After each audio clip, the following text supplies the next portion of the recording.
All right. I think we are live, ladies and gentlemen. I think we're live. Are we live? Is it happening right now? Let's see. We are live, ladies and gentlemen. All right. All right. So we got four in the house. I know it's a little earlier than we normally start. So I'm like 2 months late and like a half an hour early. But shout out to everybody that's here so far. Make sure you guys hit the like button, share the stream, get the word out, let everybody know that I'm back, and I'm going to try my best to adhere to the schedule so that way we don't have these long gaps of me not being here. And I know I say this every damn time, but you know what? I'm really going to try to do it this time, okay? I'm going to really try to do it. But let's do the damn thing, man.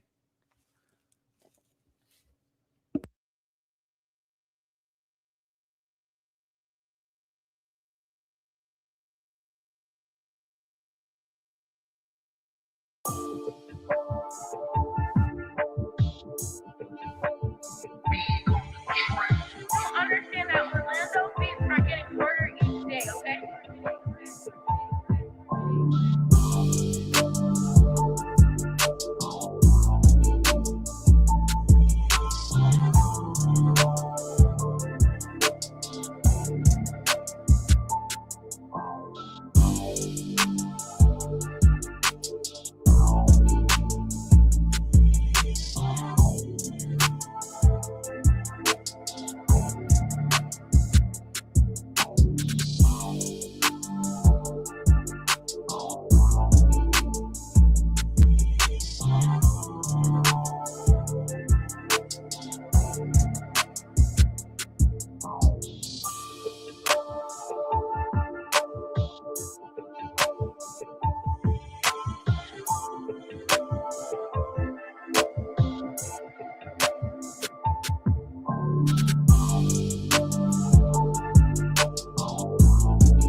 Whoops, didn't mean to do that.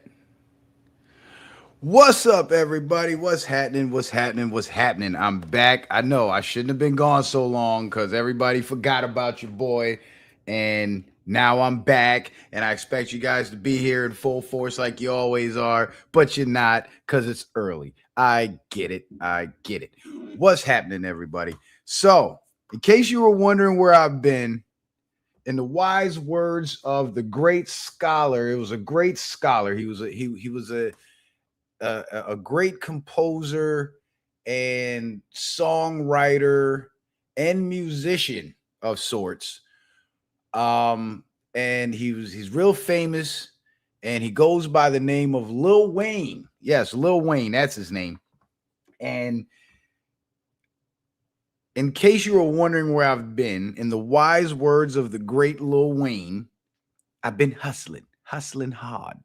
That's where I've been. I've been working. I've been busting hump, making shit happen. You know what I'm saying? That's where I've been. And I'm sorry that I've kind of left you guys hanging, but what I got going on in real life was a little more pressing than what was happening in politics. And I know you guys depend on me to come in and, kind of show you the optics versus the reality. You know what I'm saying? Because the reality, what's up, Latrice?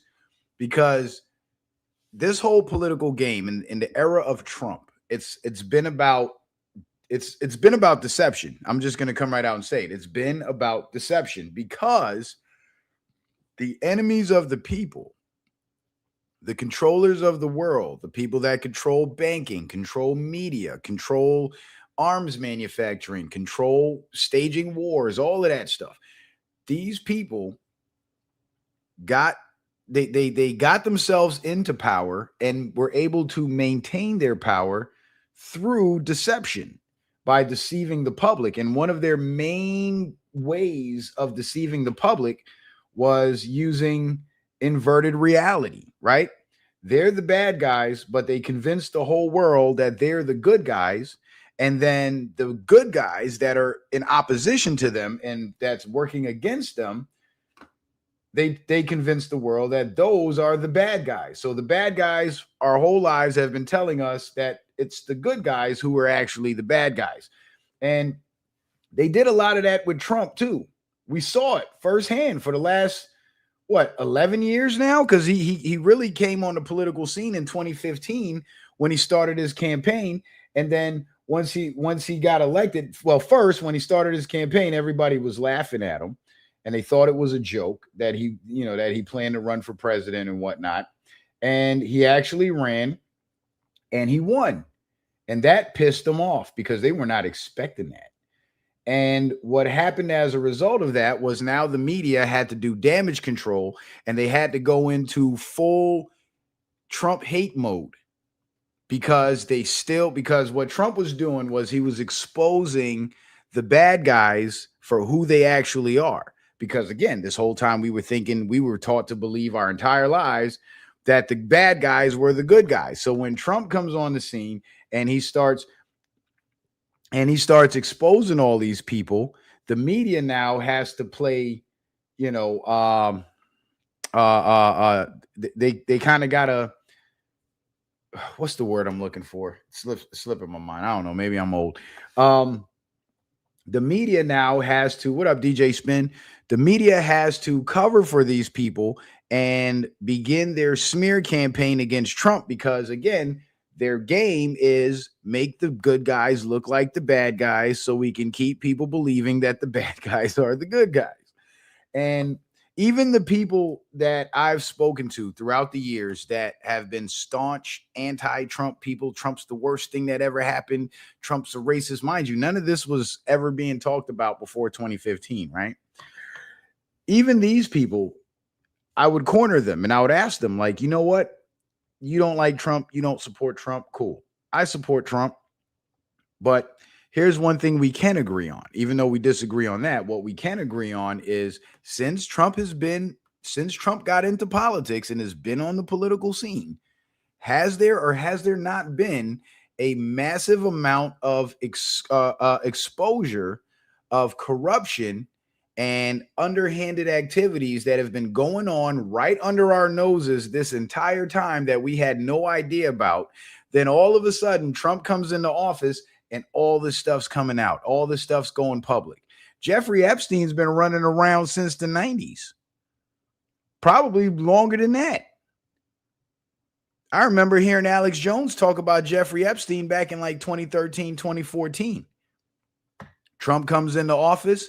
Now everybody knows what Epstein's about. When Bush was in office, we heard nothing about Epstein. When Obama was in office, we heard nothing about Epstein.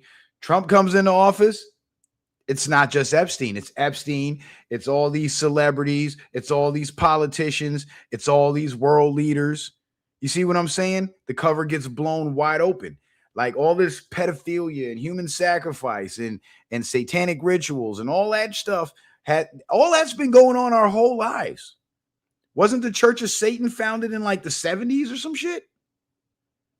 You know, so it's been going on for decades, but we never knew about it because, again, the bad guys were giving them left cover, and the people who were actually exposing these things were being discredited. You see? But once Trump came in the game, they tried their best to discredit Trump, and they threw everything at this man. The election fraud, the false charges, the lawsuits, all of that. And he defeated every single one of them. You know, E. Jean Carroll, the chick that sued him for like 80 something million or 400 million or some stupid number like that. No, it was like 83 million or something stupid like that. She hasn't received a dime from that fake ass lawsuit. And number two, she's now under criminal investigation by the Department of Justice. And I reported on that weeks ago in one of my last live streams. Well, months ago now, one of my last live streams. You guys remember that, right? If you've been around that long and you've been paying attention. So now that the real enemies are being exposed, they're losing their power because their power came from the consent of the people. Their power came from the people supporting them. Remember, Diddy became a powerful man and he sold millions of records because there were people out there that loved him, supported him, and genuinely thought that he was just in it for the music. But then when the Cassie stuff started to come out, people started revisiting those old rumors and everything seemed to align. Then the case happened. And we got to see, I mean, he didn't get convicted of that stuff because sexual perversion between consenting adults, you know, it's not a crime, but it's still indicative of the mentality of these people. It's still indicative of the perversion of these people. You see what I'm saying?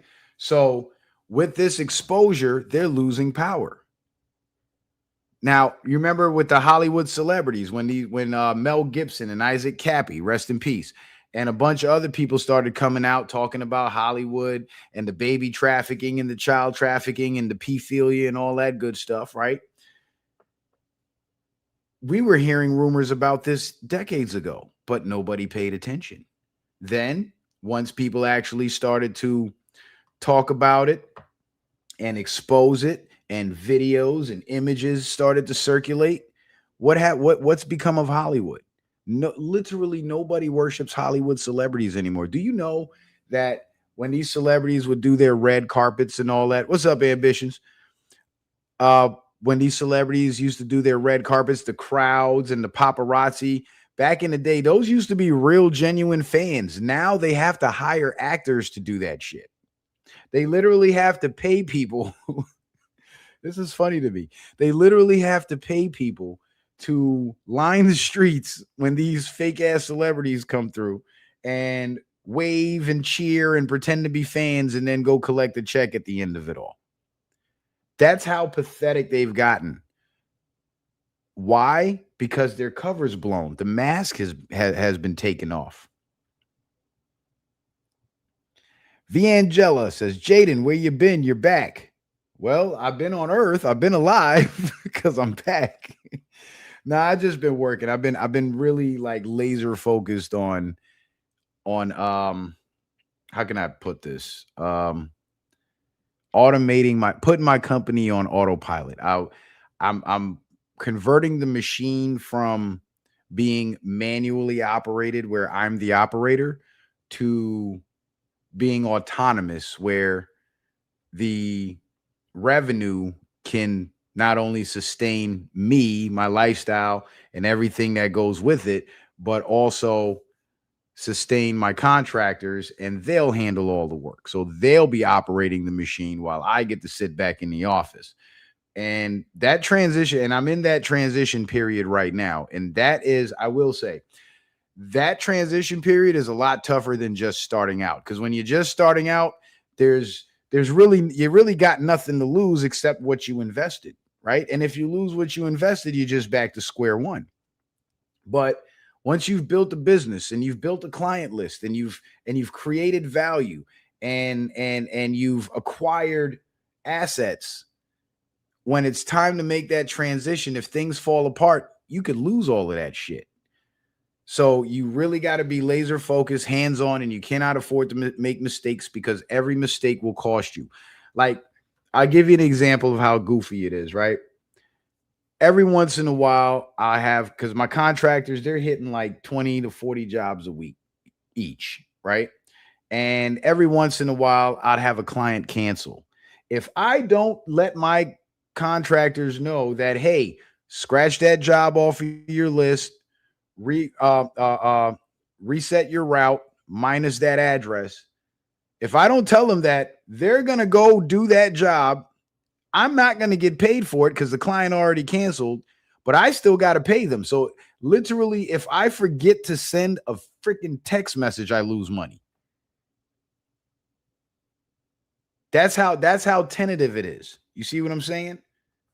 But if it's a case where I'm doing the work myself and a client cancels, I know they canceled, so I know not to do it, so I don't incur that loss. Or if, let's say, they cancel, I didn't check my notifications and I go do the job.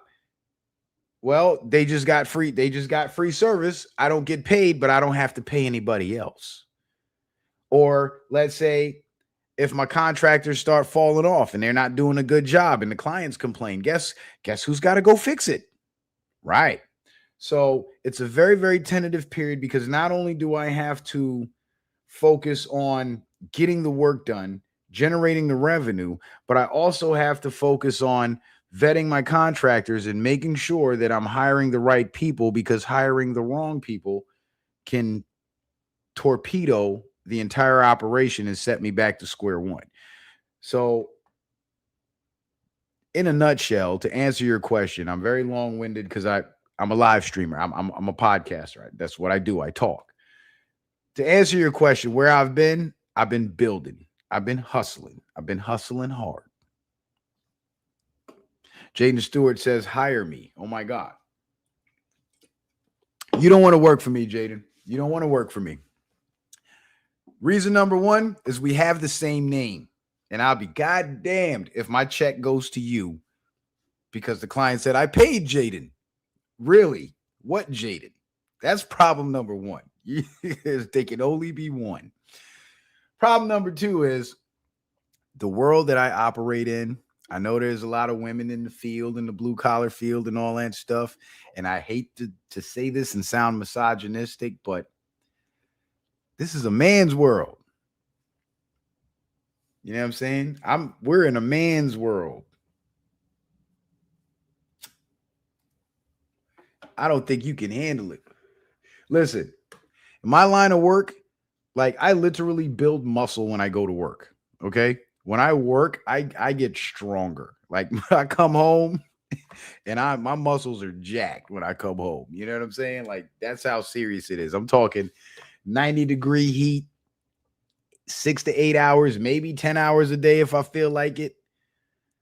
Sore. And it's hard. It's tough shit. It is tough shit. Plus, here's another thing. Women are supposed to have soft hands. This shit will give you calluses, Jaden. It will give you calluses.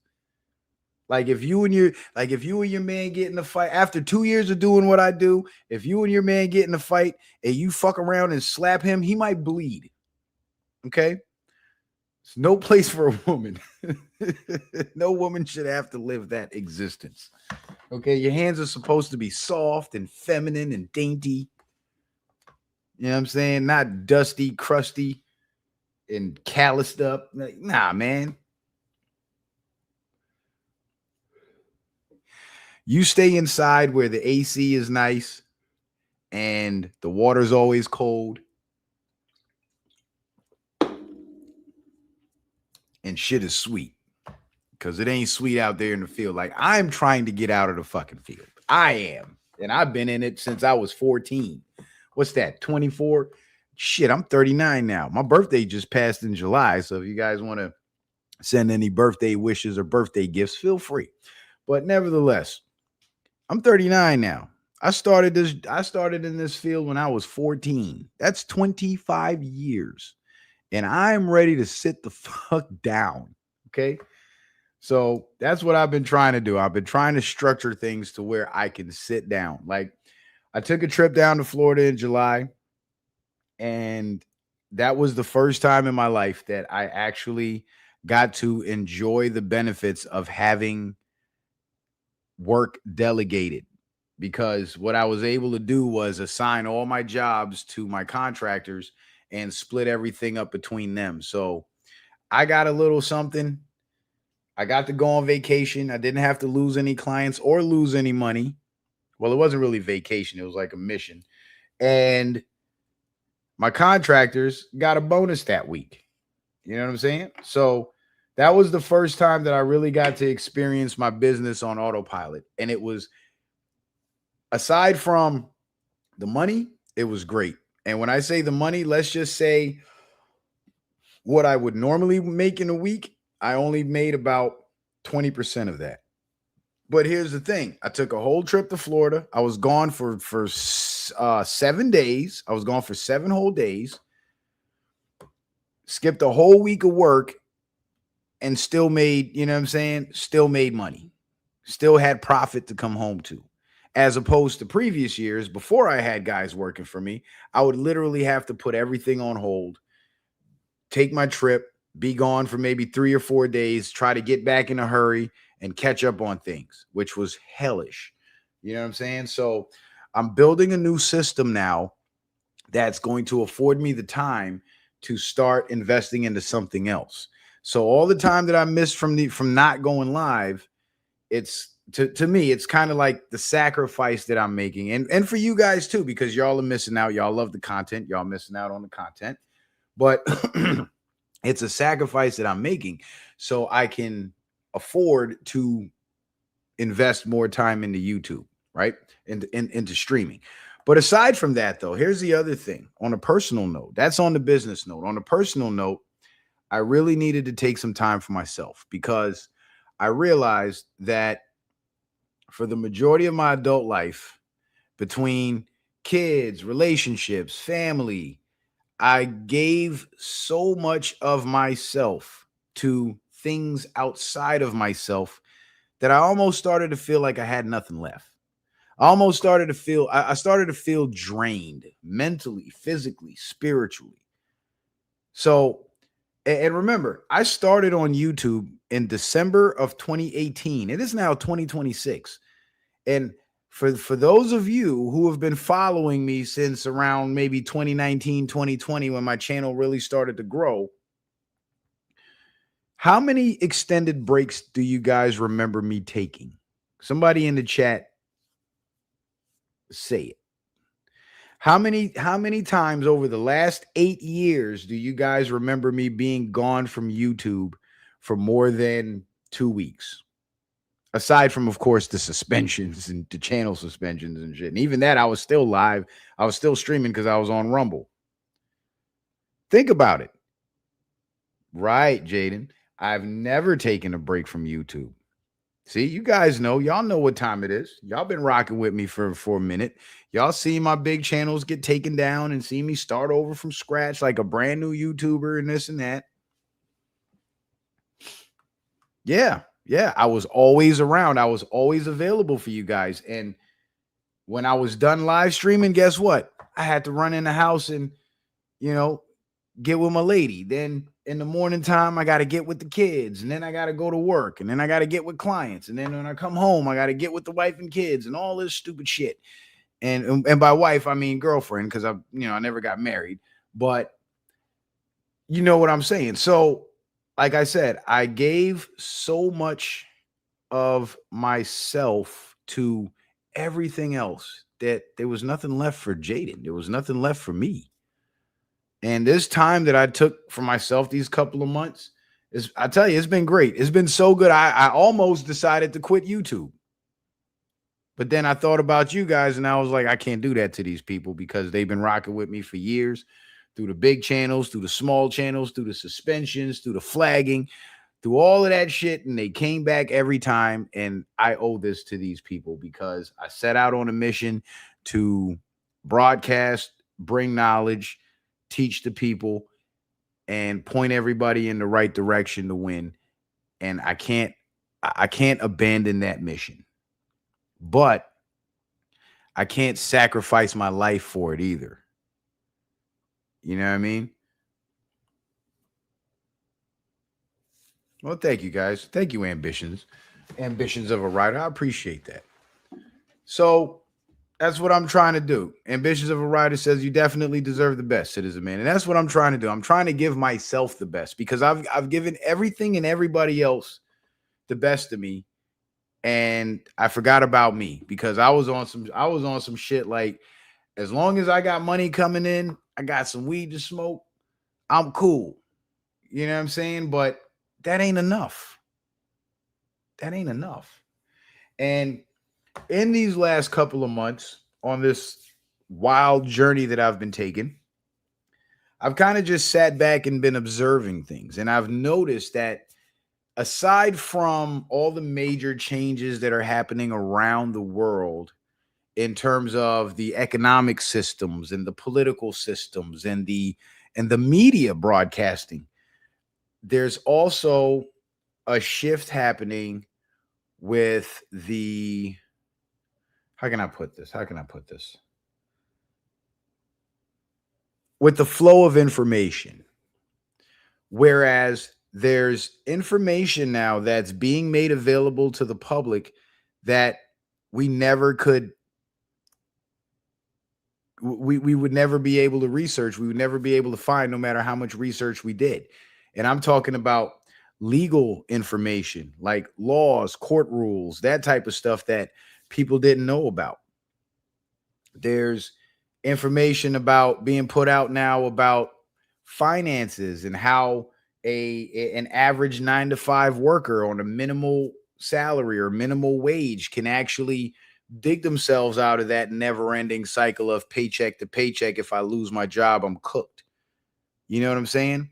And for me, I'm kind of in a better position where I have a large enough income and enough alternate streams of income to where I've been able to accumulate assets that have value.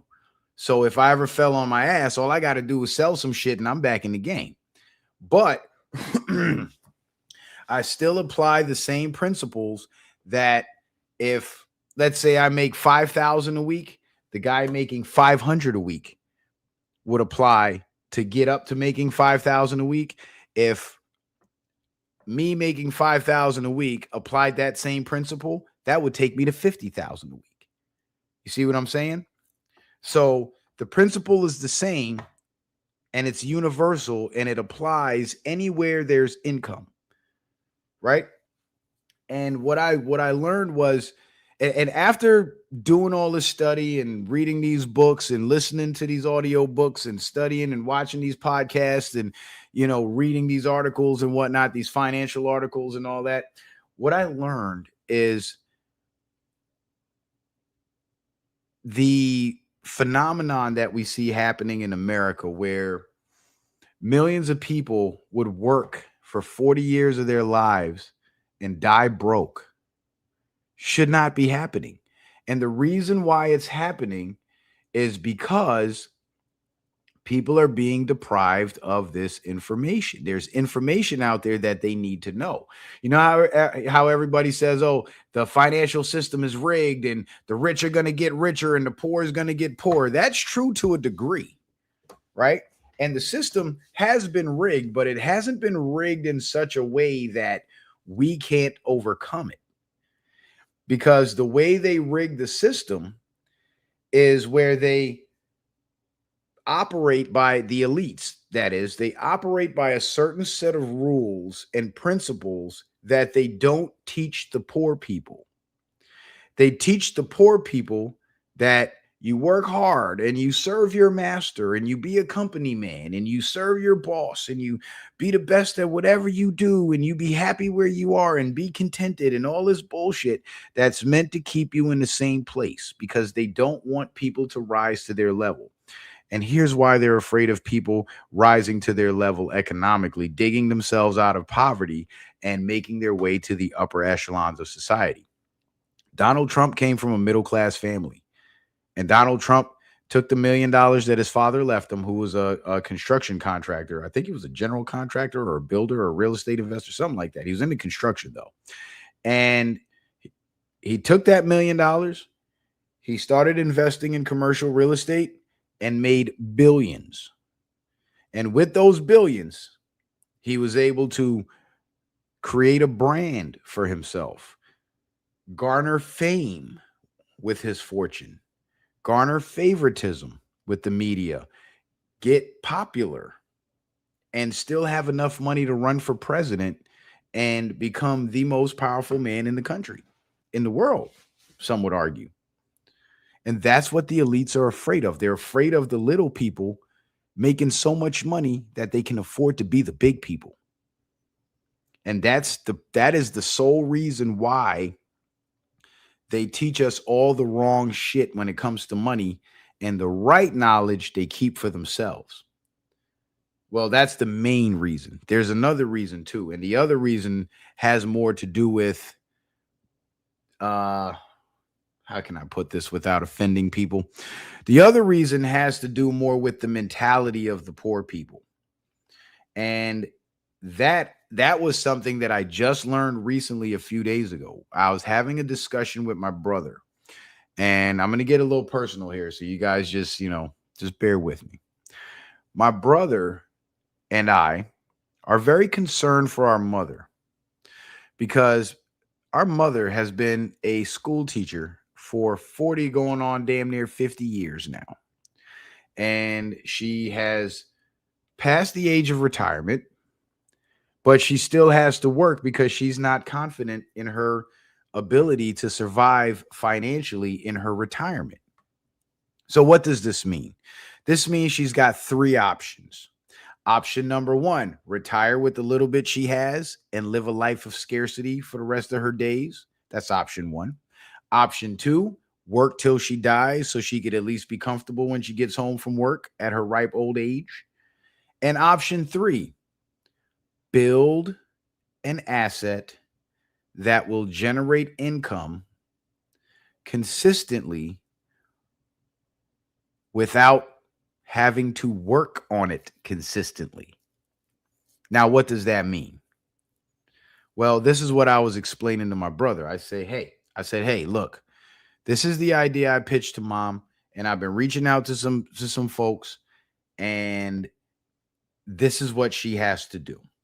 She has a master's degree in education. She's a specialist, which is like the equivalent of a PhD in education. So she's like up there in terms of qualifications. She's got decades of experience. She's taught in different schools all around the world, from China to the Arab Emirates, Qatar, Dubai. She's been all over the Caribbean, South America. She's taught all over. Like, my mom is like super teacher.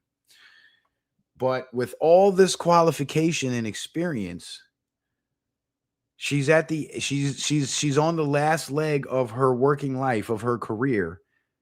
But for some reason, her financial situation doesn't reflect that, all the qualifications and the experience. So now she has to do something that she's never thought of doing before. And that would be building an asset that she only has to create once, but she can sell over and over and over again. And as a reading specialist, which she's worked as for several years, and this is what I was telling my brother, what she should do is create a reading program, because, of course, in the American public school system, the reading scores are tragically low. And that's from the good schools to the bad schools. They all have the same problem. These little bastards can't read. So create a reading program that you can then license to the schools, to the school districts, And every student that uses that program, the school has to pay you for it. Not only that, but you can also sell that program to independent buyers, like parents that want to improve their children's reading skills. You can go to organizations like for example, and I actually reached out to Dame Dash and I spoke with one of his associates. Dame Dash's wife has a kids educational program called Applefish Kids. And as far as I know from the research I've done, there's nobody in that organization whose qualifications and experience come close to my mother's qualifications and experience.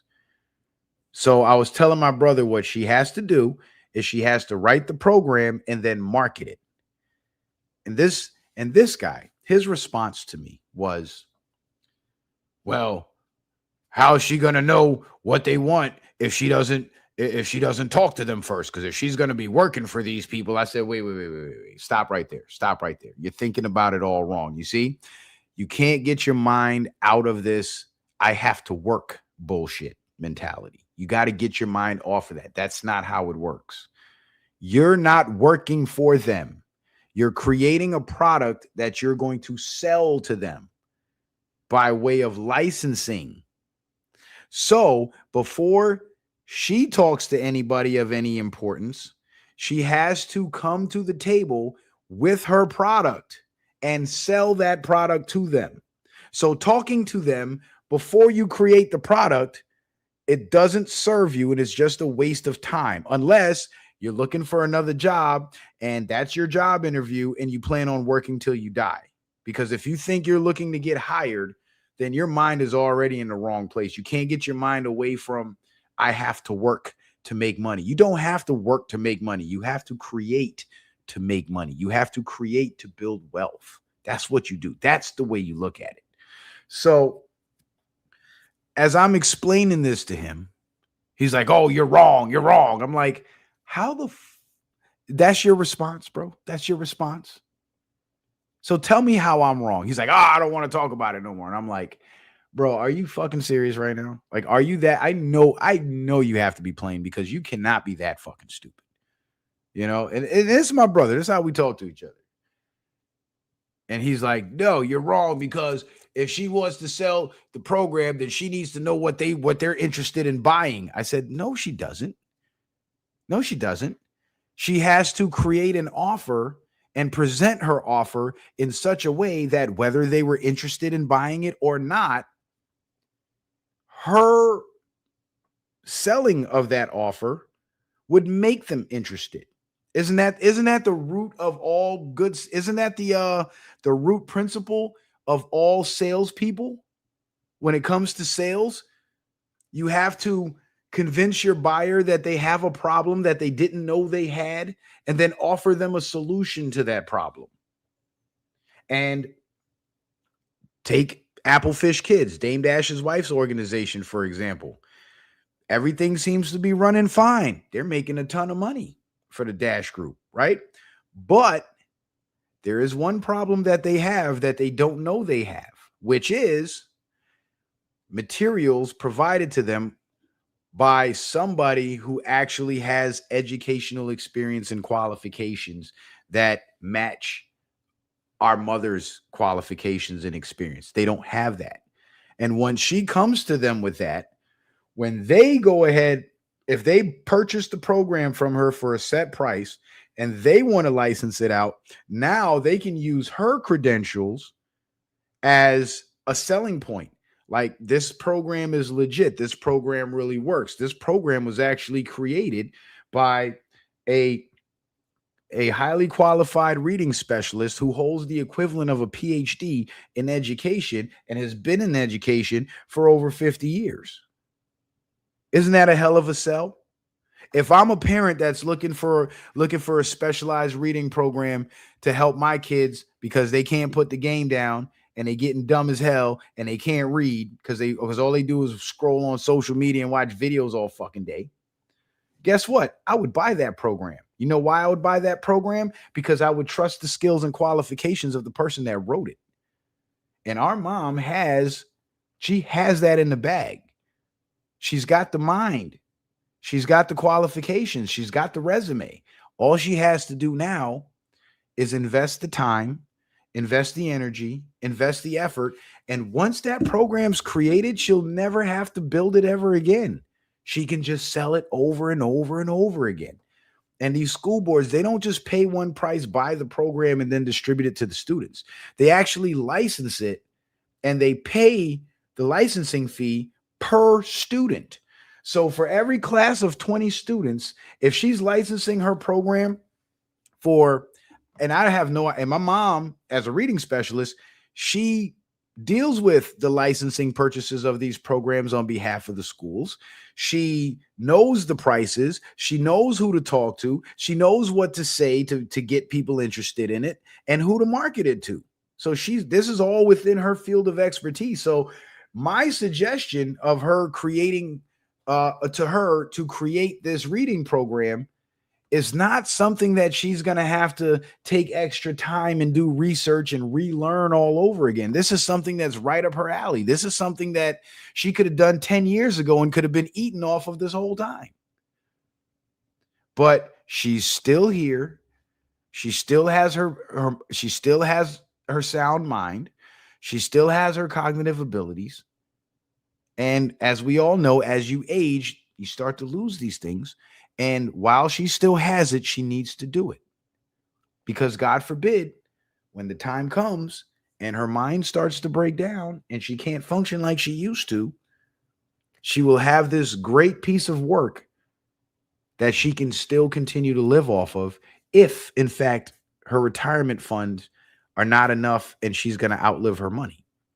What's wrong with that? What's so bad about that? The worst part about that suggestion is this.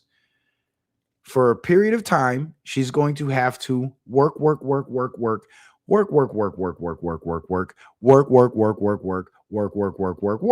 then get paid till you die. That's how that works. But you see, it's hard to get her to think along those lines because for the average W-2 employee, let's just say, their life consists of work, pay, work, paid, work, paid, work, paid. So to break that routine, because that routine gives you comfort and security of knowing as long as I go to work, I'm going to get this check. So to break that routine of work, pay, forego the pay, and do extra work, it's a difficult thing for people to do. It's scary, frankly, but it always pays off in the end as long as you can produce a good product. And if the product that you're working on is something based on your knowledge, your skills, your field of expertise, then chances are you will produce a superior product because you know what the fuck you're doing. You see what I'm saying? So that reading program will now be able to supplement her retirement. You see what I'm saying? And I think it's the best idea I think it's the best thing she could do for herself. And I strongly suggest that she does it. You know, I just spoke to my mom today and I asked her about it and she kept saying she didn't have time to do it. But I'm like, Mom, you got to do it. You have to do it. You have to find the time. You have to make the time and you got to sacrifice something and you got to do it. Because if you don't do it, what are your alternatives? And I had this talk with my brother too. I said, man, listen, if you don't help me convince her to push her to do this and she doesn't do it, what's our mom going to do? She's going to go from being the top dog in the school district for 50 years to being a fucking 80-year-old greeter at Walmart. I don't want my mother to be no 80-year-old greeter at Walmart just to supplement her income because her retirement money ain't enough. What kind of shit is that? I don't want that for my mom. And then my brother goes, well, we can all get together and put $100 or $200 together a month and we could give it to her. I said, nope, I'm not doing that because her lack of resources becoming a drain on my resources is going to become a liability for my children. because I have fucking kids, bro. So I can't guarantee, and I'm in business for myself. Things could go wrong at any minute. So I cannot guarantee that I can help supplement mommy's income off of my income because I have kids to feed. And you know what comes with those kids? Baby mamas. And you know what comes with those baby mamas? Bills. So you might be able to do it because you got one kid that's a grown ass man that's working and paying his own bills. So you ain't got to worry about that shit. I got babies. So no, that's not going to work for me. It's not that I wouldn't help my mom if she needed my help, but I cannot commit to a consistent stream of income to her because she failed to secure her own financial future. I can't do it. So this idea that I'm suggesting is my way of helping her. This is my contribution. So I can't commit to contributing money from my pocket into her pocket to sustain her in her latter years. But what I can do is I can't give her the golden egg, but I can give her the goose. And all she's got to do is feed that goose and nurture that goose. And when that goose starts laying golden eggs, she's set for life. Because I got to scramble my golden eggs and feed my fucking children. And what that conversation with my brother taught me, because just the fact that he felt like her creating this program wasn't of the utmost importance. He took it as something trivial, like some kind of side project or hobby or some shit.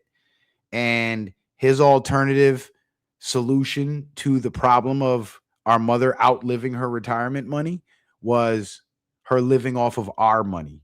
And that's not a realistic solution. What if we die? What if one of us die, God forbid? Or something happens and we end up going to prison or some shit because we had to bust somebody's head. Then what? Then who's going to feed mommy? Right. So this is a foolproof way, and all it would take is the effort on her part. And I'll help her with the marketing. I'll help her with the wording. I'm a genius when it comes to that shit. You know?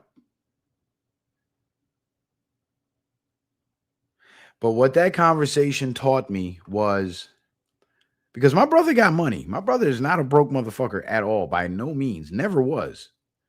But what that taught me was the elites mentality versus the working class mentality. And I saw the difference in that conversation because with my suggestion, that was coming from my knowledge of the elites and their mentality and how they operate. And his objections to my suggestion and his alternative suggestions were coming from the poor working man's mindset. We just gonna have to work till we die because the system's rigged and we always gonna be poor and the rich is gonna get richer and we can only make it so far. That's bullshit. And it was so difficult to explain this to. I still don't think to this day that he fully grasped what I was actually explaining to him. And it showed me something very important because we complain a lot about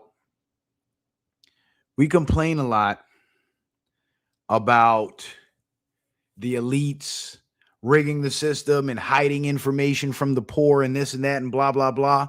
But the thing is, that information is not being hidden anymore. How you think I learned about building income producing assets? From studying and researching the information, listening to speeches from people who've actually done it. Step-by-step programs of how to make it happen. But it starts with having the right mentality. You're not going into this thinking work, pay, work, pay, work, pay. You're going into this knowing that it's going to be work, work, work, work, work, no pay, work, work, work, work, work, no pay, work, work, work, work, work, no pay, then pay for the rest of your days. That's how it works. And see, I'm able to conceptualize it because I'm a legitimate business owner. that started with practically nothing. And there was a time, even with the YouTube shit, there was a time when I would stream for hours and not get a dime in monetization or donations. And then I started in 2018, 2019. When 2020 and 21 rolled around and 22 rolled around, what happened? I started making crazy money because from 2018 to mid 2020, it was work. And then from 2020 to 2022 until they took my channel down, it was pay. And if you guys were around back then, y'all seen how much money I was getting. Like my minimum goal for the show was like $300, and I was banking like $500 to $600 a show. So I'm actually somebody who implemented that system. And you know what's crazy? My channel is monetized. I don't get that many views, but I still get a couple of pennies off of videos I just have sitting there. So I don't even have to do those videos anymore, and I'm still getting paid off them. Rumble, same thing. So I got two platforms where I do one live stream, but I'm getting pennies off of both of them in terms of monetization. And when you guys are generous enough to donate, wink, wink, I get that money too. So the system that I created, it works. So when I was explaining this to him, I was actually explaining this to him from a position of somebody who's actually done it, experienced it, saw the work phase, and lived through the pay phase. And if YouTube wasn't playing if YouTube was playing fair and they didn't take my channel down, I would have still been getting paid to this day, making that kind of money. You feel me? So as I'm explaining, as we're having this conversation, I realized it's not that the elites hide this information from the poor and the working class. It's the fact that the poor and the working class don't possess the mental capacity to conceptualize such a thought. But even before YouTube, like I was saying earlier, when I started with my company, I started from nothing. And some days I would make just enough money to pay for fuel, pay for labor, and that's it. I'm going home. Everybody else is paid. I'm going home broke. But now look, I've mastered my craft in terms of the hands-on work, and I've also mastered my craft in terms of the administrative side. Now I'm ready to expand and automate. And once I reach full automation, that's the pay phase. But even in my business, I've went from the work phase to the pay phase, back to the work phase, and then it turned into work, pay, work, pay, you know, kind of like that. So now I'm cutting back on the work and increasing the pay part. So again, when I did my YouTube channel, I kind of had that same mentality where, okay, I'm going to start out. I know it's going to take time. It's going to cost me money. I got to buy equipment, but I have to. But as long as I get on this camera and I click live and I present this information, I'll build an audience. And with the audience, the money comes.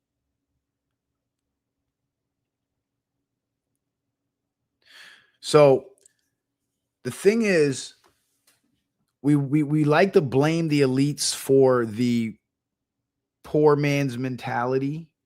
But it's not really the elite's fault. It's our fault because our parents were miseducated and they in turn miseducated us, because that whole concept of, and Brother Sanchez talked about this too, that whole idea of, oh, as long as you work hard, you can make it to anywhere you want to be in life. That's a fucking lie. That is a lie, because the harder you work, all that means is the better of a slave you become. That's it. That is it. And if you work hard for somebody else, you will give all your energy, time, and substance to somebody else's future. And they get the benefit from your labor. Their kids get the benefit from your labor. And most people that live that life get nothing in the end. Now, some people would argue and say, well, how do you transition from, living paycheck to paycheck to actually accumulating wealth and building wealth? Well, it starts with a few simple steps, right? And step one is you have to silence the noise and you have to recharge your cognitive bandwidth, meaning you got to shut down the entertainment, get away from the crowds, stop hanging out with those loser ass friends of yours that, oh, but he's my friend. No, he's a fucking bum and he's dragging you down. Get away from those people. And in more severe situations, there's people that are surrounded. There's people who want to do more with their lives and do better for themselves, but they're surrounded by people who are jealous of them and hate them and don't want them to do better. And they pretend to be their friends while simultaneously sabotaging everything they try to do. Get away from those people. That step is called silencing the noise. Once you silence the noise and you have a clear head, that's when you start engaging in your research, acquiring as much information as you can on whatever it is you plan to endeavor on. Because if you're surrounded by noise, you're absorbing so much noise that you can't absorb the knowledge and the information properly. So you get bits and pieces, but you never get the whole picture.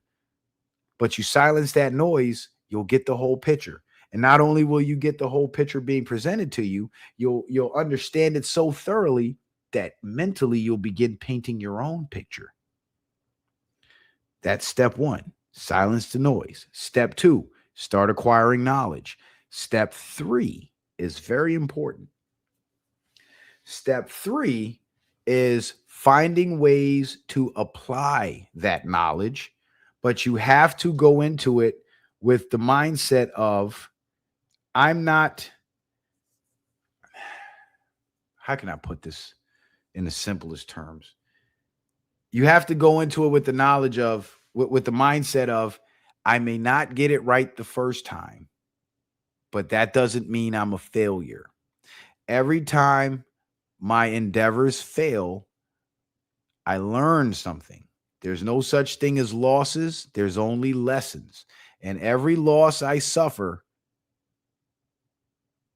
is a lesson. Whether I lose money, that's my tuition I just paid to learn how to not lose that money. So if I lose $500 on a bad deal, you know what I learned? I learned how to spot a bad deal. So when the $5,000 deal comes around, that's a bad deal, I won't lose the $5,000.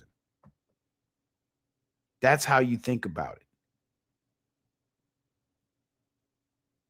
And you have to understand that all it takes is for one attempt to work and you're golden. So expect to experience setbacks, expect failure.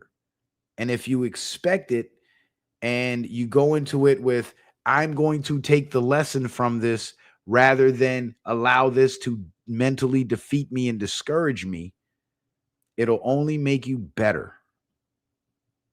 But some people give up too easy. I remember when I was with R&B Bay. She's a 9-to-5er. And I'm the stray dog. I'm the businessman. So I'm always thinking of ways to branch out and get off the 9-to-5 plantation. So I suggested, and she loves to bake, right? So I suggested to her, I said, hey, listen, we live in the Midwest. This is probably the fattest part of the country. Everybody loves cakes and shit. And every day is somebody's birthday. So guess what? You love to bake, do what you love, and market it. So she did. And for a while, she was getting sales. And people were hitting her up, placing orders. She was producing the goods, delivering them, and getting paid. And then the whole plan got torpedoed because she experienced one failure. And that failure was this lady wanted a birthday cake, or she said she wanted a birthday cake. So poor R&B Bay, I felt so bad for her. Like I was going to pay her myself just so she doesn't, just so she wouldn't take the L. But then she started being a bitch to me and I was like, fuck you, I'm keeping my money. But nevertheless,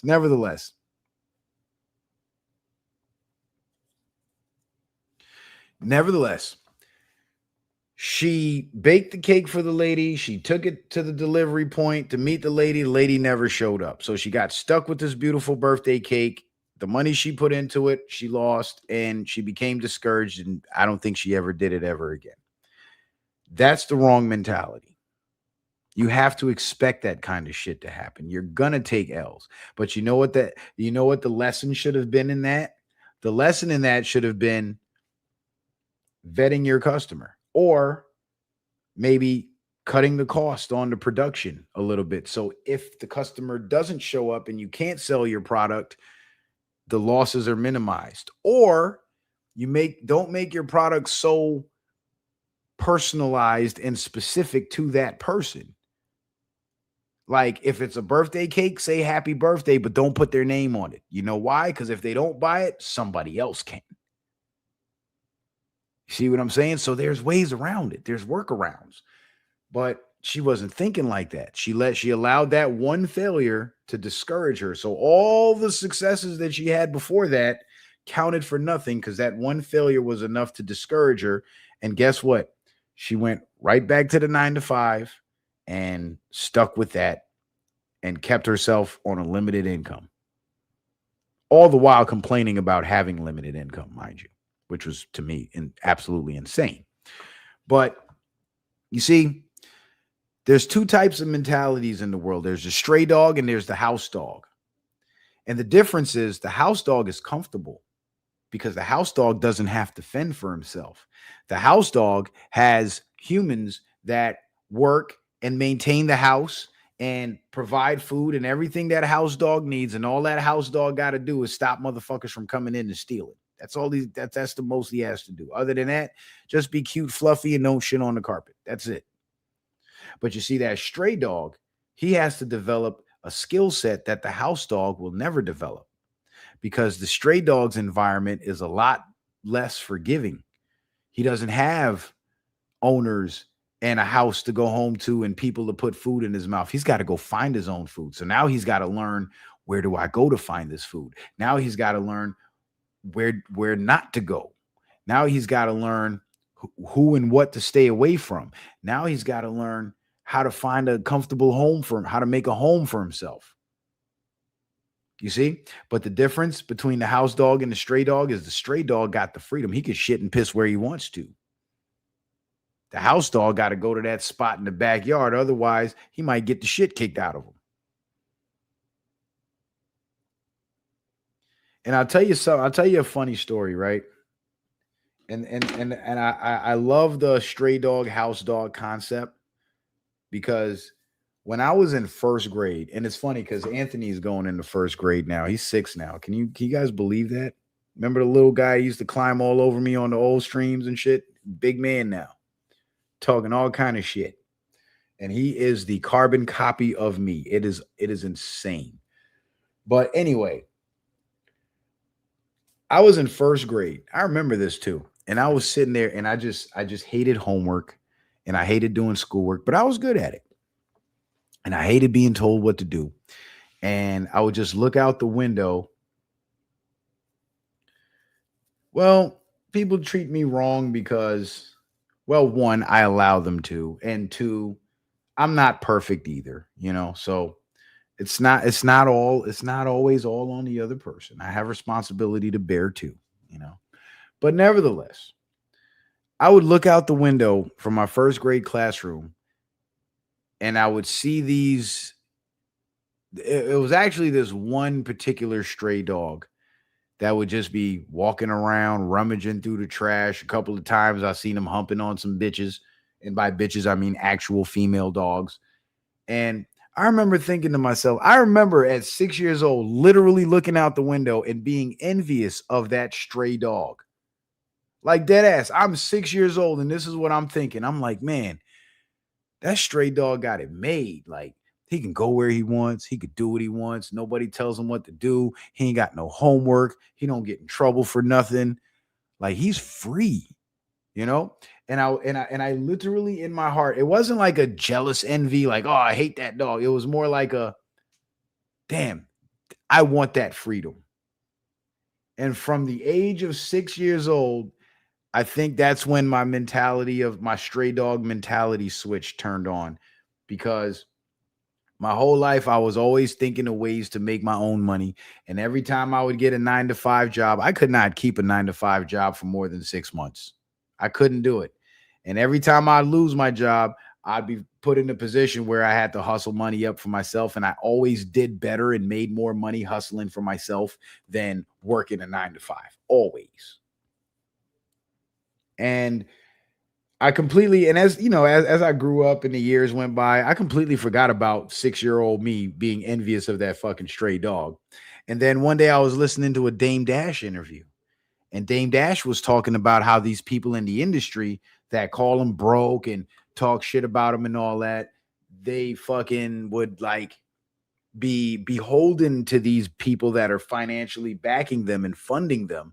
And they would be basically under these people's control and not have their own freedom to do what they want with their own money and their own resources. And Dame was like, they're the house dogs and their funders are the masters. But you see, a guy like me, I put my own money up because I'm the stray dog. I could do what I want. I maintain creative control. So nobody could tell me what I can and can't put in my movie. Nobody could tell me what I can and can't say on my records. Nobody could tell me what I can and can't put out to the public. And when he said that stray dog line, it took me right back to 6-year-old me. And I was like, that's it. That's it. That was the thought in my mind. That's at 6 years old. That's what I was conceptualizing. And I didn't even know it.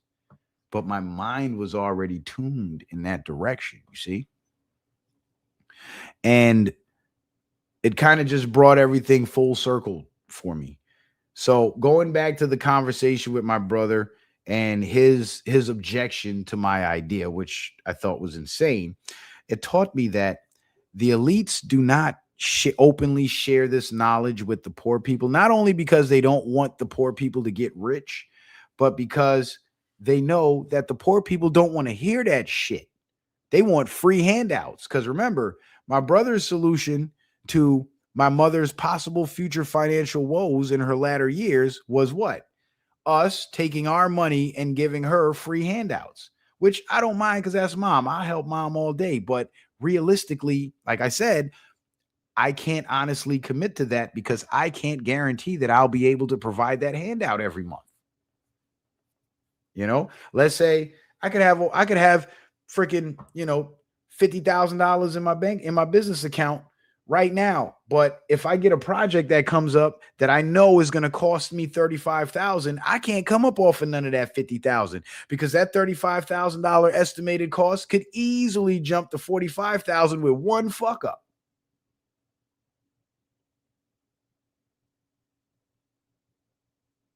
You feel what I'm saying? But that's why the elites don't teach it to the poor people, because the poor people don't want to hear that shit. And the ones that do hear it, they don't understand it. It's almost like they don't want to understand it. And the other elites who are in charge of keeping the poor people where they're at are selling the poor people the idea that, oh, the rich is getting richer while the poor is getting poor. You know, they make songs about it. Carlos Santana, while the rich is getting richer, the poor is getting poorer, as if the rich are doing some sort of injustice to the poor. No, it's not the rich doing injustice to the poor, because in America, poor people get rich every day. How do they do it? You know how they do it? By not being fucking idiots. That's how they do it. They do it by studying the knowledge, absorbing the knowledge, understanding the knowledge, and applying the knowledge. And the poor that keep getting poorer are the ones that ignore the knowledge, misunderstand the knowledge, misapply the knowledge, and worst of all, openly reject the knowledge.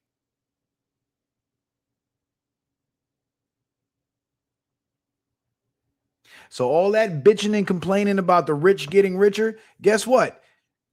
I'm not rich, but I'm getting rich. And you know how I'm getting rich? Because when I was poor, I started working for fucking rich people. Listen, my company has over 150 clients now. We're by the end of this summer, we'll be at 200. And every single one of my clients make more money than me. And that's for a reason. Because they got it to spend. So guess what? I'm going to take a little bit from you. I'm going to take a little bit from you. I'm going to take a little bit from you. I'm going to take a little bit from you. And before you know it, I'll be richer than all of y'all. That's how you do it. That's how it's done. You get rich by working for rich people. Myron Golden. Who's familiar with the brother by the name of Myron Golden? If you guys, what's up, Barnes? If you guys aren't familiar, burritos, what about burritos?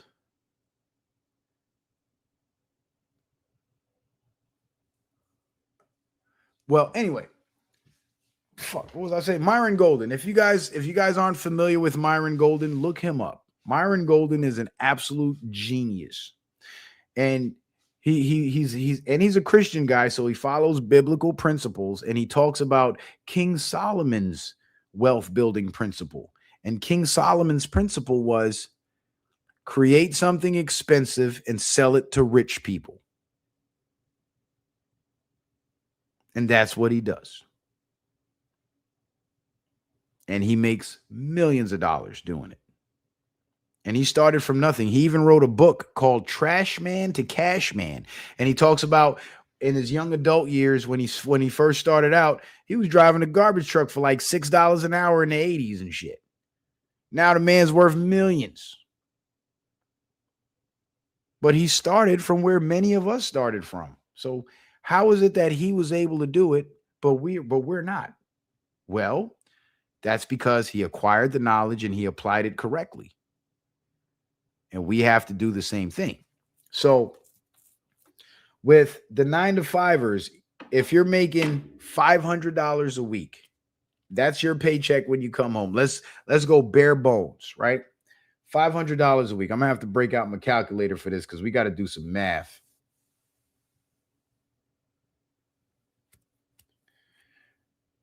Hold on. So if your paycheck is $500 a week, guess what you have to tell yourself? You have to tell yourself, no, my paycheck is $450 a week. You don't even count that extra 50. You know why? Because that extra 50 a week goes in your stash. And let's say you work for a company consistently for 2 years, 52 weeks in a year. That's 104 weeks, right? Check this out. You're living off your $450 a week, but you're bringing home $500. Okay, so 104 weeks, you put away $50. 104 times 50. In 2 years, you would have accumulated $5,200 while going to work every day, living your life, paying your bills, and just being $50 short every week of extra spend of your leftover money. So instead of eating out or buying that coffee every day or hanging out with your friends, your broke ass friends where you got to pay for every fucking thing. Remember, silencing the noise, right? You can accumulate $5,000 in 2 years just working your job. And 2 years goes by really fast. And that $5,000 is more than enough to get something really started that can turn that $5,000 into $10,000.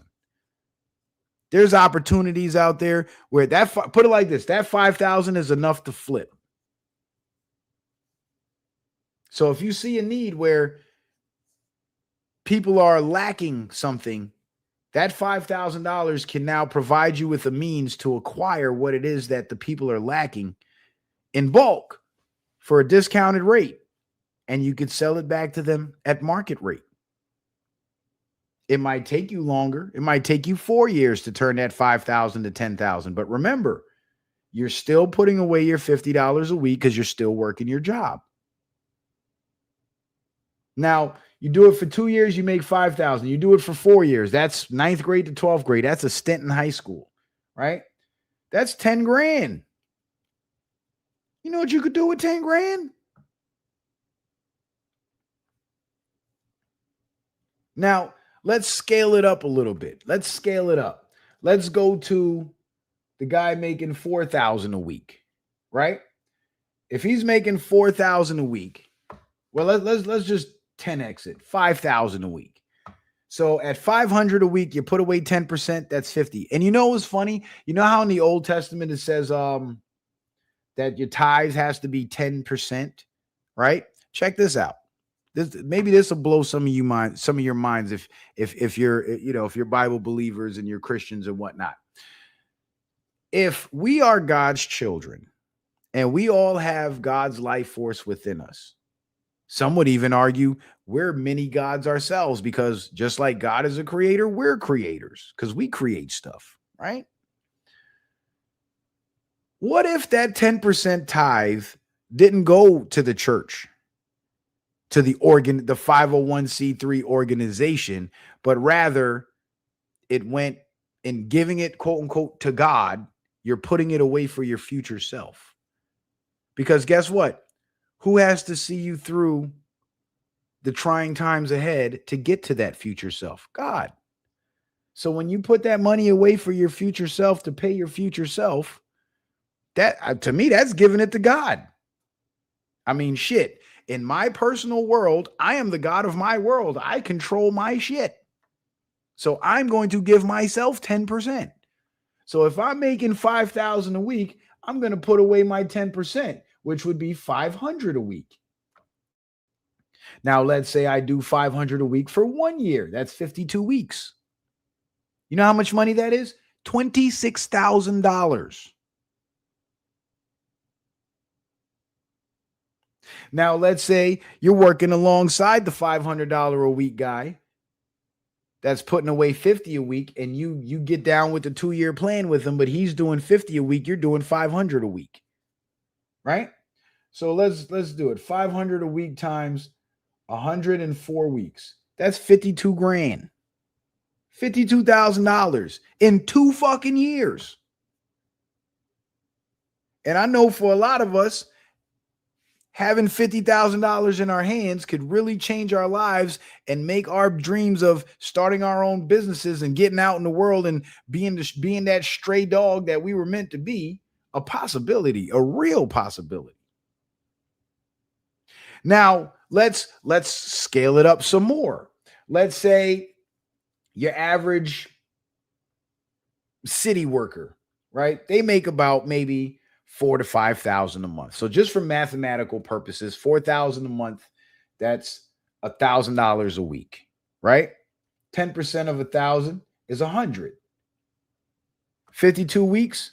In 1 year, you'll have that 5,200. In 2 years, you'll have that 10,000. But let's say you keep that job for 30 years, right? What's 100 times 30? I mean, I'm tripping. 30 years, that would be 52 times 30. That's 1,560 weeks, right?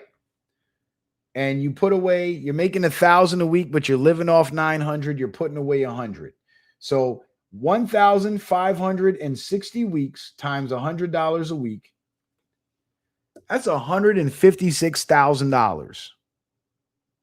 That's enough to put in an index fund and retire with.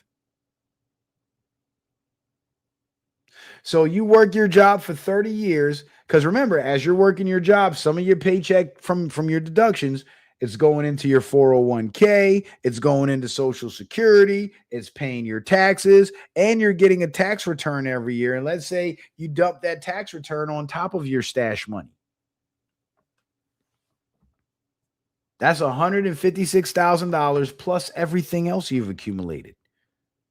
There's your retirement right there. You created your own retirement fund. Now you don't have to work till you die. Now you don't have to depend on your kids to fund your life when you can't work and support yourself anymore. You see what I'm saying? So even if you don't build a machine that generates income and you're kind of stuck in the 9-to-5 world and you can't dig your way out of it, there's still a way out of it. But you see, it all starts with the mind. It all starts with the mentality, because people look at the numbers on their paychecks that they bring home and they immediately start doing the math of what's getting paid, how much is going here, how much is going there. And before you know it, the whole check is gone. Excuse me. The whole check is gone. Another thing you have to do is avoid debt like the plague. If you don't need it, don't buy it on payments. Don't do it. Avoid debt. The only thing the only major purchase you should go into debt for is probably a vehicle, because you'll need reliable transportation in this day and age. But as far as freaking rent to own furniture, expensive electronics on payments, on payment plans, all that Klarna shit and all that bullshit, you throw all that shit in the garbage, because it's going to drain your resources and it's killing your ability. What up, Irvin? And it's killing your ability to accumulate money. Because you see, wealth building is based on cash accumulation, but cash accumulation depends on cash flow. But most people think, I can't accumulate cash because I don't have enough cash flow. Wrong. Even if you make $2 a day, put away 50 cents. It's going to grow. It's going to accumulate. Now, for the more advanced folks out there, if you put that, let's say you do the $100 a week for 30 years, you accumulate your $150,000. You do know if you're putting that money into an index fund or a money market account, or let's say Robinhood Gold account with 3.35% interest every year, that $156,000 would be $156,000 plus all the interest you would have compounded and accrued over that 30-year period, which could send you well over $500,000. I haven't done the math. I don't know the math. I'm just guessing, but it will balloon that number. But you see, what it requires to make that happen is strict discipline and the silencing of the noise, because a lot of the noise is based around what? It's based around consumption. Your friends want to go hang out. Every time you go hang out with your friends, you go to the restaurant, you spend $30 to $50, drinks and food. Fuck your friends. You don't need friends. You need money. Because guess what? When you travel through time and you get to your future self, those fucking friends might not be there anymore. And for most of us, we've lived through that already. We're old enough to have lived through that several times. So we know that for a fact. So fuck those friends. Your future is more important. Or you want to go take this expensive trip because you want to post it on Instagram. Now those types of habits you have to break. You have to break those habits.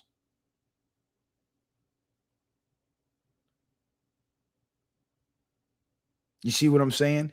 So part of de-rigging the system, like the thumbnail says here, is de-rigging your mind, because our minds were thought to think in a one-track mind. We plan week by week. The elites plan decade by decade, generation by generation.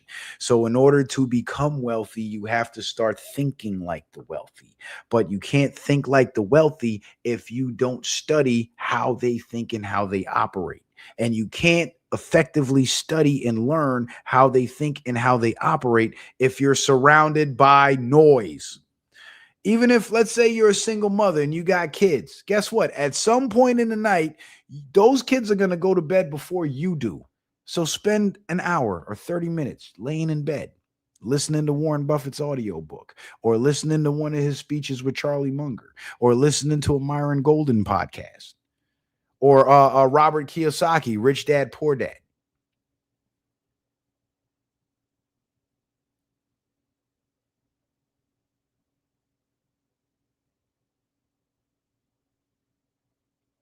But educate yourself. When the noise is silent, educate yourself, or get up early in the morning. And while you work out, listen to one of the podcasts, listen to the audiobooks and absorb it. Or let's say you work in a field where you can put your headphones on and listen to whatever you want. Fuck that music. Fuck Taylor Swift, Myron Golden, Warren Buffett, Charlie Munger, Robert Kiyosaki. And there's many more names out there. Those are just some of the biggest ones, but they're out there. You know, there was a time when I'd be on a job and I'd be in the field And I'll be listening to like Tommy Sotomayor because the shit's funny. Minister Jap, Brother Sanchez. Sometimes I'd play back my own podcast. You know what I'm saying? But then something clicked in my mind, and I was like, this is valuable time. Because everything I do, I've been doing it for so long, it's basically muscle memory. So it doesn't take that much of my cognitive bandwidth to function and do my job. So while my body is on autopilot and I'm doing my job, instead of filling my brain with entertainment, I'm going to fill my brain with knowledge. I'm going to fill my brain with ideas. I'm going to listen to the people. I want to be rich, so I'm going to listen to rich people talk about how they got rich. Simple as that. Simple as that. And you see, once you start to implement these principles and develop these habits, it's not going to make you rich overnight. But 3-4 months into the process, what you'll see is a difference. And the difference is the times when you would normally not have $1 left, you're going to have a couple thousand put away. And if you have a major emergency, yeah, it'll hurt to spend that money you've been stacking up for so long. But guess what? You'll have it. There was a time when I would be working and I'd have an equipment failure or something would break down or get damaged or something. And it became a crisis. I would either have to go into debt to replace that equipment or find a workaround where I didn't need to use that equipment. But either way, it produced subpar results. So I had to find a way to get around this paycheck to paycheck shit. Cause I'm like, I'm making enough money, but where's it all going? You know where it was going? It was going to the noise. And once I got away from all of that shit and I found myself in a place of isolation and solitude and the noise was gone, I was then able to start working on developing these habits because back when I was with R&B Bay and we had the family thing going and all that, every time I'd put away a little bit of money because I didn't have any expenses, she would have an expense. Now she needs that money. Or the kids would have an expense. Now I have to spend it on them. So it was going this way, it was going out that way, going out this way, going out that way because it was too much goddamn noise. But once I silenced the noise and got rid of those drains on my resources, I was able to redivert my resources.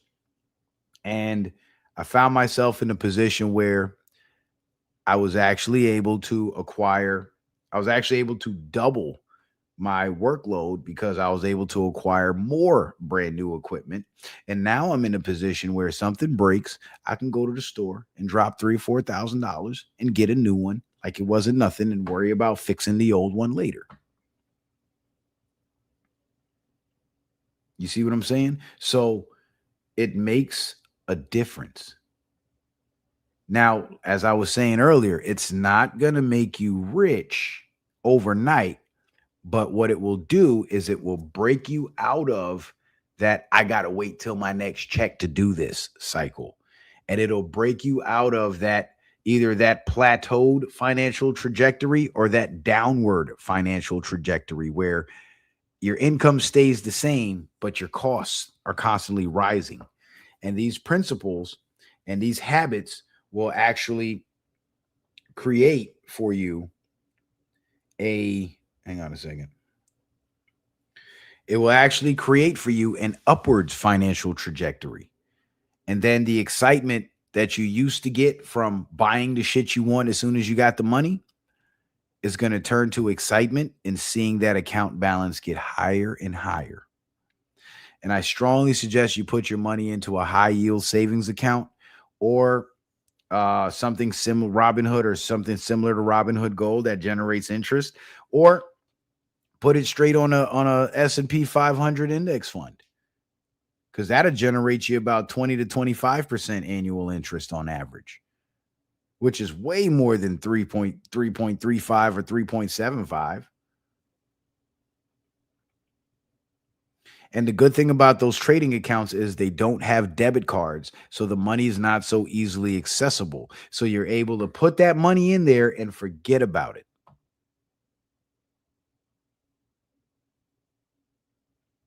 And for some of us, that's what we need. We need our money kept in a place where it's not easily accessible, because our spending habits and our consumption habits are going to get the best of us. And we're going to dip into that bread.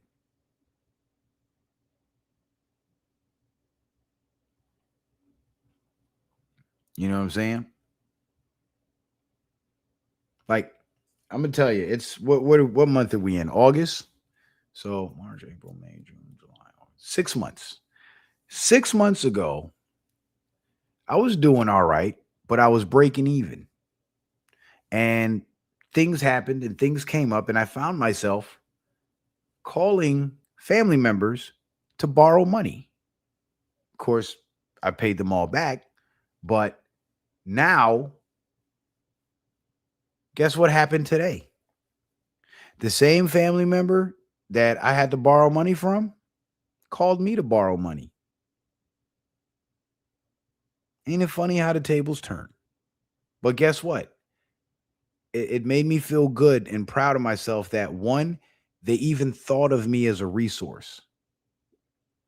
Because just 6 months ago, I was struggling. But two, most importantly, these fucking dogs, man. I love my neighbors, but I hate their dogs. But anyway, never mind. Forget the dogs. You guys are going to hear it. It's just background noise. But most importantly, though, I had it to give them. So not only did they see me as a viable resource for financial help, but I was actually able to fulfill that and be that resource of financial help. And it made me feel proud, because I used to be the broke motherfucker. No, if you need money, I'm the last person to talk to, because nigga, I need money too. Fuck you mean? You know? And it wasn't because of a stroke of luck, or I came into some money, or I came across the deal of a lifetime. It wasn't that. It was change of environment, silencing the noise, change of habits, expanding my knowledge base, reevaluating things that I thought I knew about and learning more about them, and realizing that I only knew half the story. And again, it's made a significant difference. You guys remember that stream that I did? Put a 1 in the chat if y'all remember this. Y'all remember that stream that I did when I was talking about buying that Cadillac about 2 years ago? About a year ago, I want to say. Y'all remember that? And I've been talking about getting this damn Cadillac for years. Y'all remember that shit?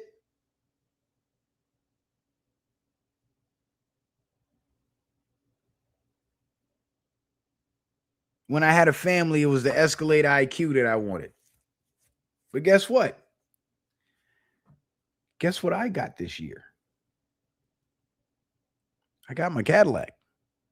Not the Escalade, of course, but a goddamn nice one. And guess how I got it? Cash money, no payments. I got the title up in my freaking briefcase right now. I'll go get it and show it to you right now.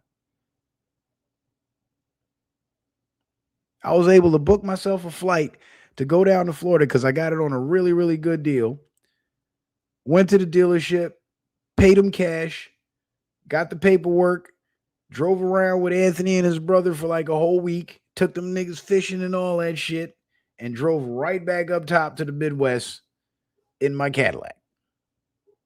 Left my house in an Uber and pulled up in the Caddy.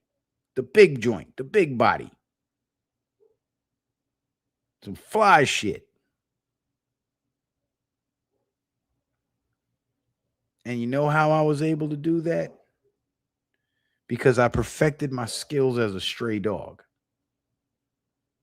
Because you see, the difference between the stray dog and the house dog is when the stray dog is surrounded by too much noise and he wants silence and solitude, he can go find it because he's free to do that. But that house dog, he's stuck in that house with all the noise and the confusion. He can't find solace. He can't find silence because he's trapped. He's not free. And even if your income stream is based on you being a house dog in terms of working for a company that's owned by somebody else, start operating as if the full amount on your paycheck is not the full amount. If you make $1,000 a week, you make 800 a week. And that other 200, it don't count for another 5 years. And do that for a year or two. And watch how drastically your life will change. I promise you it will. And here's the thing. Not only was I able to acquire the Cadillac that I've been trying to get for fucking ever, but I still got thousands left. And I still got thousands of dollars more out there to go get.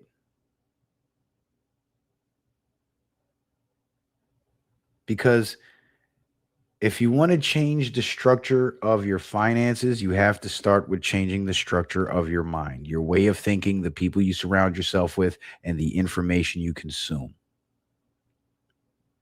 Like a long time ago,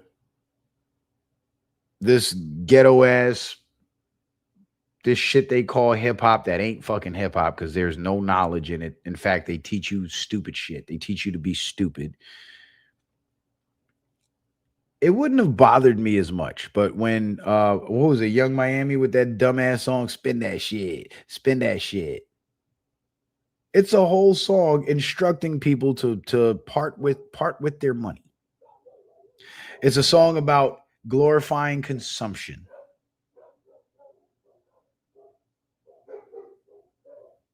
And that song annoys the shit out of me because I'm thinking about all the young teenagers that got a couple dollars coming in and they listen to that dumb shit and they go out and they blow their money and they're broke again.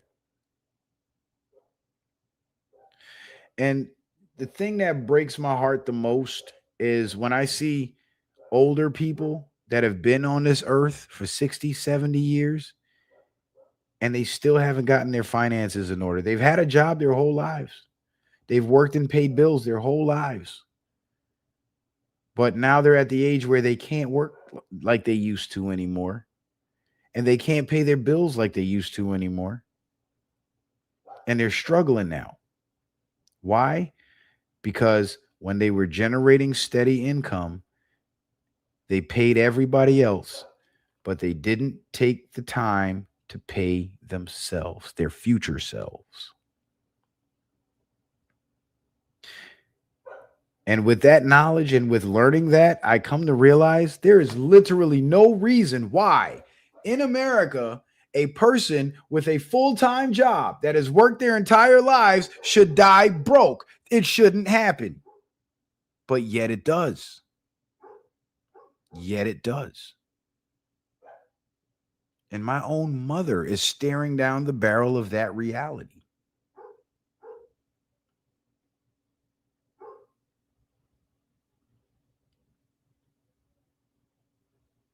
So for all you out there that are listening to this, and it ain't that many of y'all here tonight, because I know it's my first time back. Probably on the next show, we'll get 60 people, and then on the next show, it'll be 120, and then it'll grow and it'll grow and it'll grow. Ambitions. Pick you up in that caddy. Nah. I don't know. I don't know you like that, Ambitions. I don't know you like that, girl. You cool and all, but I don't know. I'll think about it. Now, I'm not rejecting you. I'm not shutting you down. I'm just saying I'll think about it. I'm not too keen on, what's the word I'm looking for? I'm not too focused on having fun right now, but when the fun times come around, I'll definitely keep you in mind. Sound fair? Okay, cool. We'll keep it that way. But I'm only, and I'm not saying that to brag. I'm really not. And I didn't bring up the Cadillac to brag. Definitely not. And Caddy is actually spelled C-A-D-I. That's how they spell it on the paperwork. So just so you know. If you're a real Cadillac man or a Cadillac person, because you're a girl, if you're a real Cadillac person, you know Caddy is Cadi. But that's neither here nor there. But like I said, I'm not saying that to brag. All I'm saying is the results speak for themselves. And remember, I told you, I've been in business for 25 years in this industry. And I have never been able to purchase myself a vehicle cash. Every vehicle I've owned has been financed. Some were traded in. Some were sold and paid off. And the title went to somebody else. You know what I'm saying? Some were broken down and I had to turn it back in because I'm not going to keep a car that I can't make, that I can't use. I keep a truck that I can't use. So I'm going to get rid of that shit, get something else.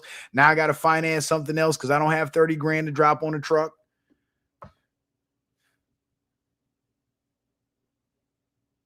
But now I'm on a path where that's a real possibility now.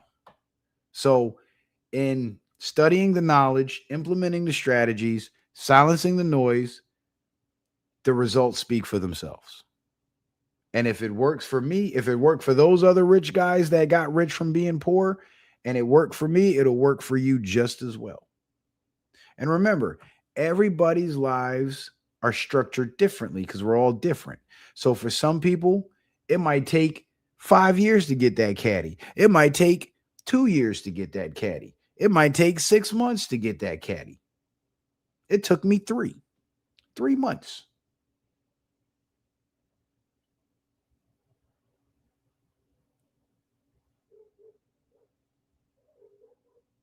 So the results speak for themselves.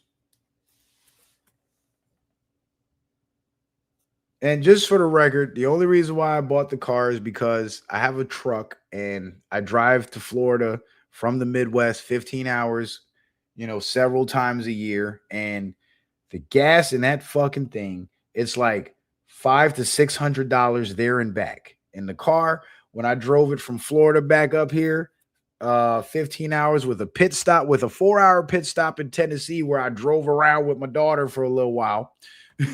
You know what I'm saying? I still only spent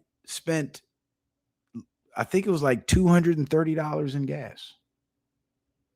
So if it was a there and back trip straight, it would have been about, because the extra 4 hours I spent riding around in Tennessee, I probably spent another like 50 on gas. So let's say I went straight through minus that 50. We're looking at less than $200 in gas. One way. In a full-size luxury car.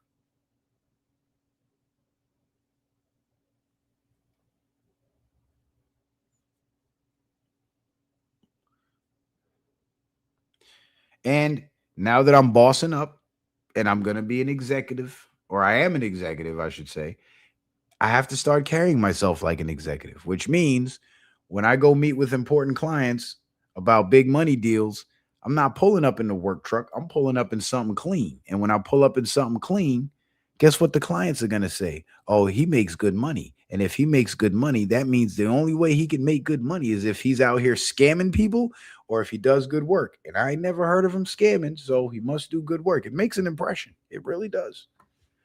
And this winter, once the season concludes and I don't need the truck so much anymore, I have my car to get around in, and it's all-wheel drive, which is awesome. So if it snows, it's no problem. And I'm taking my truck to the shop and I'm getting everything redone. I'm making that thing brand spanking new again. So come next season, I'm going to have 2 fly cars.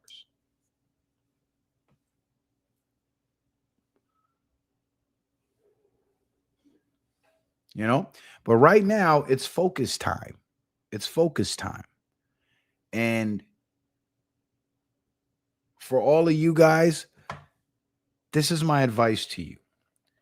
Let go of that idea of the system being rigged and life ain't fair and every complaint that you could possibly think of. You let that shit go.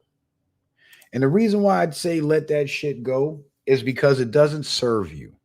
All it is an excuse for your own failure to launch. It's an excuse for your own failure to implement proven strategies that actually work. And remember, these are strategies that I learned from studying some of the wealthiest, most successful people in the world. And in America, something amazing is happening. And this goes back to the title of the show, Returning Power to the People. Can you see the shift happening? Well, knowledge is power. And the return of the power back to the people is the release of this knowledge that has been hidden from us and the reshaping of our entire view of economic systems and financial systems and how they work, and a complete reshaping of our mind and how we think about economics, even down to pretending that your $1,000 a week paycheck is $800. That alone puts you in a better position. Because do you know that most Americans, the majority of Americans, don't even have $500 in savings? And for many years of my younger life, I lived like that. The only time I didn't live like that was when I was selling drugs, when I was selling weed. I keep saying drugs. I wasn't selling dope. I was selling weed. That's the only time I really had money stashed away just for the hell of it. And I was young and dumb and I didn't know what to do with it. So I spent it. And now, and I was 23 when I got out the game, because that's when my daughter was born. I'm 39 now. What's that, 16 years? So it took me 16 years of basically living paycheck to paycheck to get to a point where now I actually have cash reserves.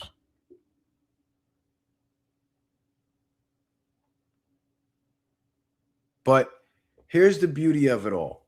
As long as you still have this working, as long as you still have these working, as long as your legs still work and you're able to do shit, do as much as you can.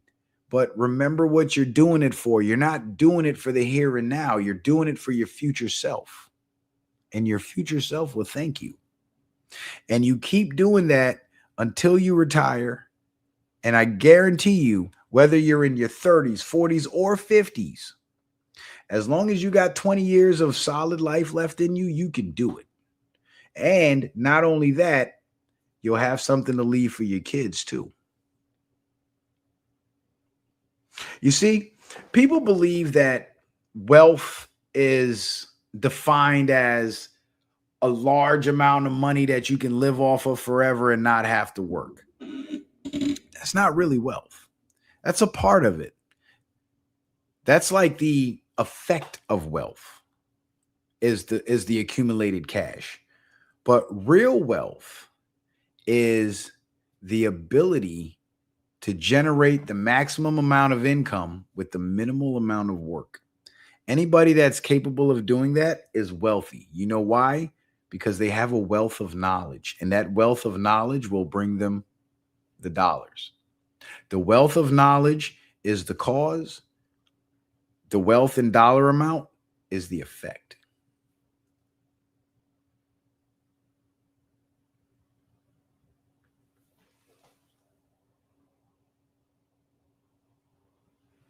So when I tell y'all, when y'all ask me where I've been, and I tell y'all I've been hustling and I've been hustling hard, I am not playing. I am not kidding. I am not kidding.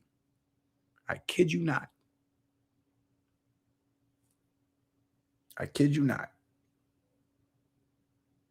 And that car was an investment in myself. But I also purchased more equipment because one of my contractors, he's a good dude, young cat. He's 22, and he reminds me of myself when I was his age. That's why I love that kid so much, because like when you look at his work and you look at my work, you can't tell the difference. So his skill level is up there, but he's young, so he don't know the game yet. So, and I didn't have anybody to teach me the game when I was his age. It took all these years and all these failures and all these lessons for me to learn that. But you know, I try to like mentor him and give him little tips and tricks. And I even signed off on brand new equipment for him. purchased it myself and gave it to him, and he's making payments to me for it. Making sure that he gets enough work to make at least 2 to 3 times what his payments are so he can keep up with his payments and still support his family. And guess what? By the end of the season, he'll be paid off and it'll be his. Brand new trailer, everything. You know what I'm saying? Because that's how you grow and you expand. And my success is having a positive effect on him because now he's got reliable equipment. Now he's got work volume. Now he's increased his income. When I first met this kid, he was 22 years old. When I first met this kid, I was moving out of my old house. It was a much bigger house than the house I'm in now. And I had a lot of shit to dump. So I looked online for somebody that hauls junk because I'm like, I'm not putting all this shit in storage. I'm not bringing all this shit to my new house. Fuck that. This is old life. That shit's gone. It's going in the trash. So I hit him up for junk removal and he showed up. And when he showed up, I got to talking to him because I kind of peeped him out and I peeped his vibe. And I'm like, this is the type of shit I used to do when I was his age. So let me holler at him. And he was like, yeah, I do that kind of work and da-da-da-da-da. And I was like, okay, fuck with me, man. I was like, and then I asked him the question. I said, how much do you think you need to make per day, working Monday through Friday? How much do you think you need to bring home per day to sustain your life and keep up with your bills? And he said, about $100 a day. And I said, you're not making $100 a day? He said, nah, it's kind of hard because, there's so much competition and this and that. I said, you came to the right place. I'm the plug. Fuck with me. And I guarantee you that $500 a week you want to make, you'll be making that in 2 days. And guess what? Since then, this was back in March. I immediately put him to work. We're now in August. And since he worked April and May, and by the time June rolled around, he was making, and it's funny, he's got his own jobs and his own clients, and I got him scheduled for 2/3 days a week. Normally 2 days, but I told him to keep a third day open in case anything else comes up that I got to throw your way. And in those 2 days, guess how much he brings home in those 2 days? $1,100. So my man went from struggling to make $500 a week in 5 days, $100 a day, to making $550 a day. So what he was trying to make in a week, he now makes in a day. Why? Because he's got the mind for it. He's a stray dog like me. He's got the work ethic, and I put him on. And between my 2 contractors, listen, I have 2 contractors, 2 guys that work for me. And I pay these guys every week. And every week when my check lands from all the work I did and all the work they did, and it's time to cut their checks, I'm spending over $2,000 a week just paying them. That's how much revenue they're generating for the company. So without those guys, I would be making at least $2,000 less than what the company is grossing every week now. And that's every week. And I'm teaching the young brother how to operate as a stray dog because he's got a wife, he's got 2 young babies, and I'm like, you know what? I'm gonna make sure you eat, bro. You fuck with me, I will make sure you eat. And that's how I was when I was selling weed. Like other guys that would sell smaller amounts and do breakdowns and shit, I'd front them to work. I'd throw them a brick because that's just the type of person I am. Like I can't get rich and watch everybody else around me starve. I want everybody else around me to eat too. Because you know why? There might come a day where I fall off and I might need that young man to put me on. And if he's a true stray dog that respects the stray dog, he'll put me on no problem because he'll never forget what I did for him.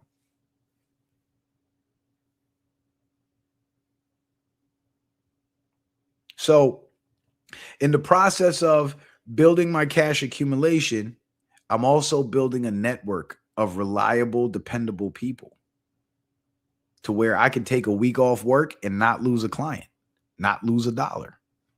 Because I didn't lose any money that week. I just didn't make as much as I normally make.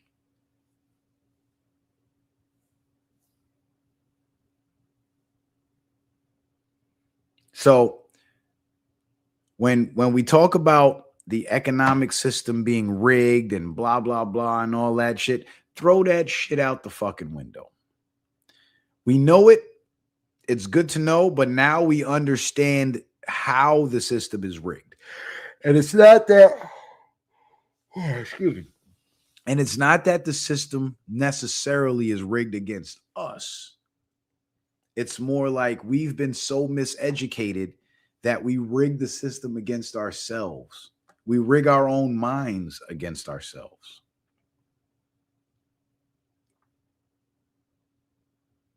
So back to the process. Step 1, eliminate the noise. Step 2, acquire knowledge, understand the knowledge, apply the knowledge.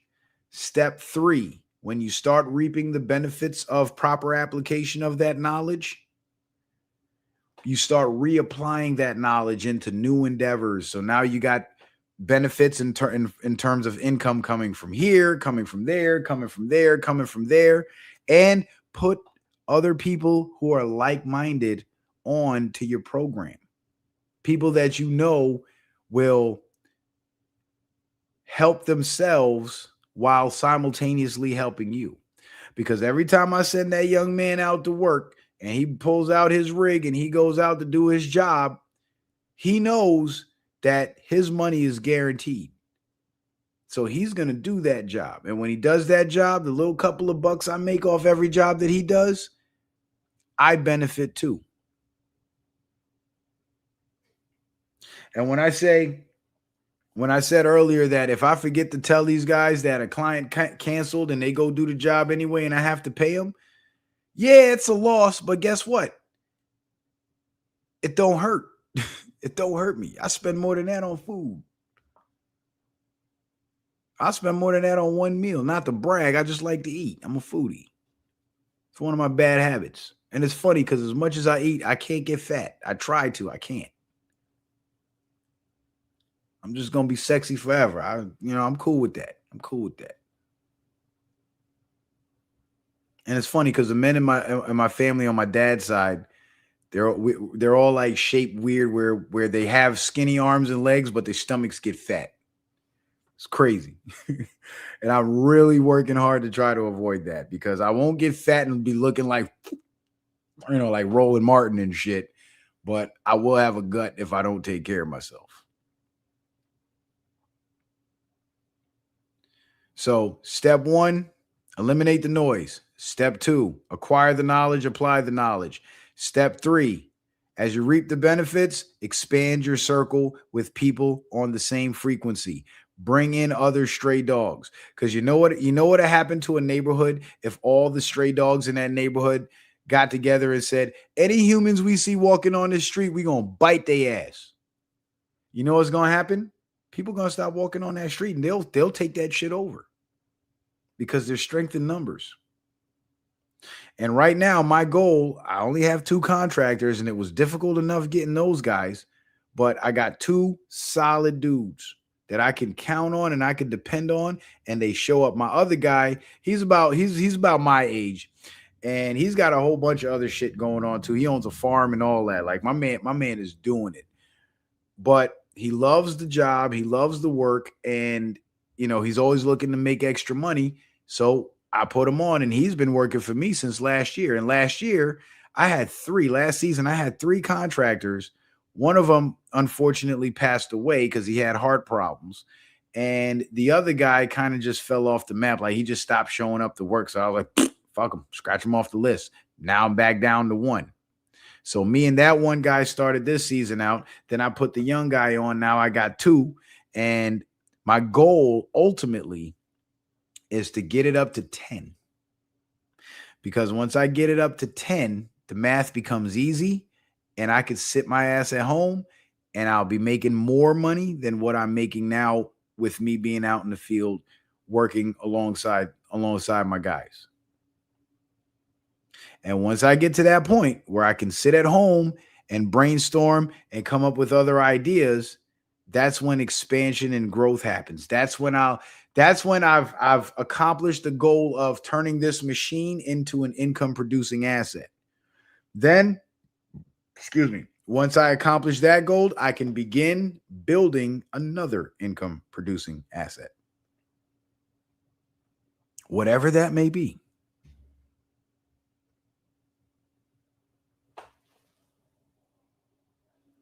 Iron FE says nodding out till next time. Bye. Peace out, Iron FE. It's all good, brother. It's late, man. It's Friday night. It's late. I know. I get it. Now, when it comes to the major changes on the world stage, what we're starting to see is the meek inheriting the earth, where all these small, underdeveloped third world nations that were being squeezed by the IMF and the World Bank are actually now getting a fair shake thanks to the BRICS Development Bank. Now, the way these third world countries were being kept as third world countries, and I'm gonna give you guys some real education. The way these third world countries were being kept as third world countries was this, and this lady, this former female prime minister from one of those African countries, was breaking it down, and excellent breakdown. Here's how she explained it. She said what the IMF and the World Bank would do is they would give loans to countries all around the world for development. And these loans come with terms. So if you default on the loan, the IMF and the World Bank, they get to seize your assets. Excuse me. Oh. And the assets would be like the country's ports, their factories, nature reserves for raw materials, and so on. And they would give favorable interest rates to more developed countries, like maybe 1 or 2, maybe 3% interest on the loan. And with these poor third world countries, they would give them loans too, like mainly in Africa. But they would set the interest rates at like 15, 20%, like some payday loan type shit. And what would happen is naturally these African nations would default on the loans. The IMF and the World Bank would seize their land, seize their ports, seize their factories and other assets that the country owns, and they would sell in order to recoup the money that they lost on the defaulted loan.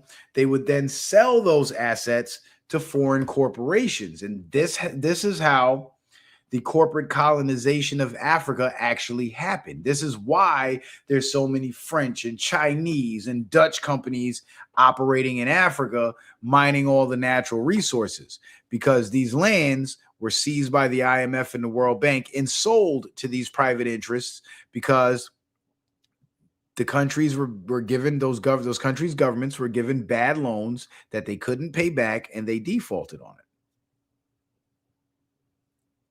But now what's happened with the BRICS and the BRICS Development Bank is the BRICS Development Bank is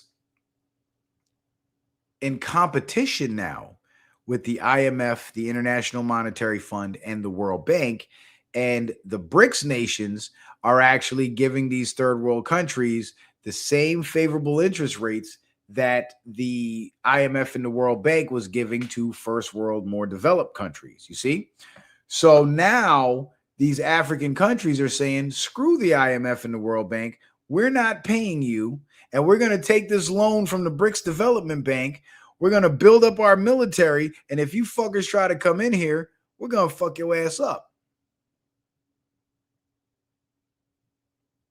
And now we see countries like Burkina Faso building roads, building bridges, importing more vehicles, beefing up their military for defense purposes. You see other African nations doing the same thing. And that's because the economic shift is happening worldwide. And as that shift happens worldwide, we're going to have a similar shift here at home in the United States. But what the people have to understand is you have to position yourself in order to be able to take advantage of this shift, meaning the three steps that I explained to you earlier, the habit of paying your future self. All of these things now come into play because when more business opportunities open up in the United States, you will now have the money to invest in those opportunities and take advantage of those opportunities. It takes money to make money. So we're going to go from a situation of the poor getting poorer and the rich getting richer to the rich getting richer and the poor getting rich too. But here's the downside of it. There's so much ignorance abounds amongst the American people. No question about it. We all know that. But and because of this, there will be millions and millions of Americans perpetually stuck in that state of poverty, working their asses off for somebody else's company for 40 or 50 years and dying broke. And many of those people are going to be friends of ours, family members of ours, people we love and care about that we want to see win, but they're going to make the conscious decision to keep losing. And the reason why they're going to do that is because when you're so used to losing that it starts to feel comfortable, winning feels so uncomfortable that you'll self-sabotage and make sure you lose because that's where you're comfortable. That's what's familiar. But for the stronger minds among us, we're going to look at the economic shifts happening overseas with all these other countries, and we're going to see that wave of economic growth coming to America, and we're going to position ourselves for it. And when it happens, we're going to be the first in line to take advantage of that shit. Here's how that's going to play out. If you look at towns like Gary, Indiana, Flint, Michigan, some certain parts of Detroit, there's blocks and blocks and blocks of abandoned buildings, abandoned factory buildings, all types of shit. And with Trump's trade deals and the tariffs, that's going to force a lot of these manufacturing companies to come back to the United States.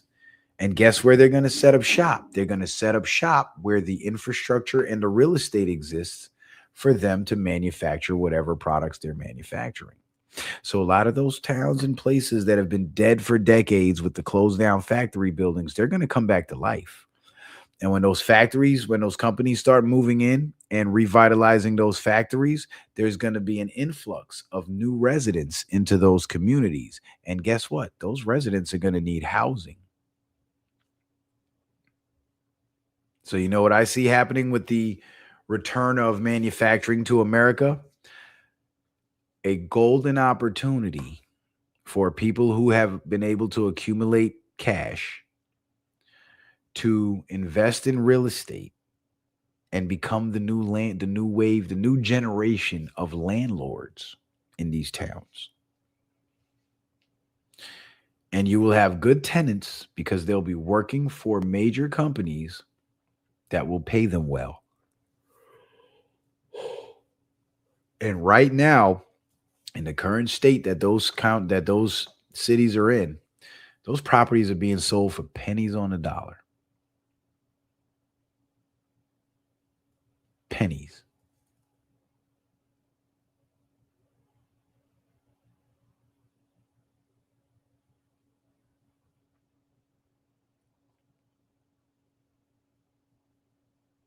So it's a golden opportunity. Now, I mentioned earlier that I spent some time engaging in illegal activity in the streets a long time ago. And I realized something. A lot of these guys that sell drugs, they make a lot of money. Tens of thousands, hundreds of thousands. Some guys even make millions. But then when they get busted, they go to prison. The feds take everything. And then they come home broke. But there's a workaround for that. Instead of if you're in the streets and you're making illegal revenue, this is not legal advice or financial advice. This is just what I wish I would have done. I mean, I never went to prison, so it wouldn't have worked for me. It wouldn't have worked as well for me. But if you or somebody you know is involved in illegal activity in the streets, set up a bunch of, or if you know several guys, here's what you do. You set up a whole bunch of money market accounts. Maybe not a whole bunch, maybe 3 or 4. And you utilize these dope dealers as clients. And you pitch it to them like this. Because remember, how do you build wealth? King Solomon's process, right? King Solomon's method. You sell expensive shit to rich people. Drug dealers are rich people. They make a lot of money. So here's what you tell them, because most of them don't think about going to jail and coming home broke. But that's a big problem. And that's a problem that many of them don't know they have. Right? Which brings us back to my earlier point. You find a problem they don't know they have, offer a solution. So you set up 3 or 4 decent money market accounts that pay maybe 3 or 4%. Some pay up to 6 or 7%. Or you set up 3 or 4 trading accounts and you put S&P 500 index funds on that account, on your watch list. And you go to your drug dealer friend and make sure it's somebody that you don't have close contact with or you don't do business with on a regular, but it's somebody that you know and somebody that can trust you. And you tell them, look, I don't know how long you're going to last in these streets, but it's a tragic story when you guys make all this money, you get busted, the cops take everything, you go to jail and you come home broke, and then you die broke because you can't ever get back on your feet. That's the whole point of them locking you up, is to strip you of your wealth, which strips you of your power. But I have a way, foolproof way, for you to preserve that wealth and preserve that power. Now, here's how you do it. And this is now, it's kind of like money laundering, I guess. This is why I say it's not legal or financial advice. It's just a crazy idea. I'm just a crazy guy on YouTube with this crazy idea. So check this out. You create an LLC. You designate it as a financial institution / holding firm, right? Then what you do is you would create these, or you would create these accounts. Mainly, I would use the index funds because they pay the highest. They have the highest interest annual growth rates. I would use index funds. And for each one, let's say you got 3 dudes in the streets and they each got 20 grand stashed away in a shoebox. So the Jack boys could come in their house and take it. The cops could kick in their door and take it, right? So you tell them, look, I got something for you. So you take that 20 grand and you write it as you write a contract as a loan contract, right? And you're just a businessman. You ain't got nothing to do with this guy. You don't know where he gets his money from. You're just the finance guy. You're just an accountant. That's all you are. And you take his 20 grand and you put that shit on an index fund. I would use S&P Global, S&PG, because they have a pretty good. I've owned some S&PG stock for about 3 months now, and it's grown at least 12% already, right? So you go to your other dope dealer guy, and you got another account with another S&PG or S&PE or Venture Global or one of those index funds on there. You get his money and you put it on there. So now all that money is in your accounts under your name. So that's your money. Nobody else's. And as they make their money, instead of stashing it in the shoebox, they stash it in that index fund that's in your name. So when they get busted by the cops, inevitably, which they will, because most drug dealers do, they go to prison. The properties they own that are in their name, forfeited to the state. The cash that they own that's in their possession, forfeited to the state. The money in the bank account in their mama's name, forfeited to the state. But guess what? You don't have any connection to this dude. You've never done business with this guy, nothing. There's no way to trace it back to you at all. And that money is safe with you. You can even go so far as to create and then this is where you get into the illegal activity and the money laundering. You create fake client profiles and put different names on each profile for each stock purchase, right? So now you're not really a broker. You're just an accountant that's managing their stock portfolio. Now, the stockbroker actually does deals and makes trades. You're just holding it. You're a holding firm, so you're just going to hold it, right? And let's say dope boy gets popped. He goes to jail. He gets a 15-year sentence. Cops take everything from him. Now, in your deal with him, your deal is, I'm going to keep your 20 grand safe. And at the end of it, when you're ready, at the end of your 15, well, if you get 15 years state time, you're going to do about 7 or 8 years. Maybe if you get in a fight or you have to stab somebody, you might do 10. So let's just say 10 years. And you put that 20 grand on a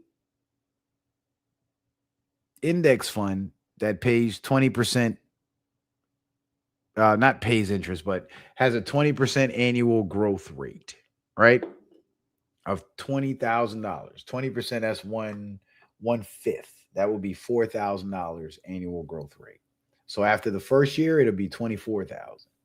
After the second year, it'll be 20% of the $24,000 on top of the $24,000. And then the third year, so on and so forth. Just do the compound interest equation and you'll come up with the math. And at the end of that 15 years, you give them $25,000 back and you keep all the rest of the interest. So you make money off of just holding somebody else's money. And you know what's going to happen? That man will love you forever, because while his other buddies are coming home broke, he's coming home to 25 G's. May not be enough to get him back in the game. He may not be interested in getting back in the game, but it damn sure is enough to start a company. It damn sure is enough to buy equipment and get something going. It damn sure is enough to, build a life for yourself to some extent and start. It's good startup money. You see? And it's a crazy idea. I know it's crazy.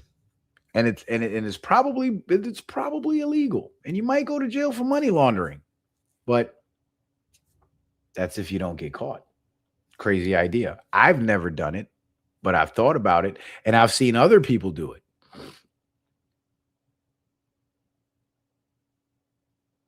I've seen it done before and it works.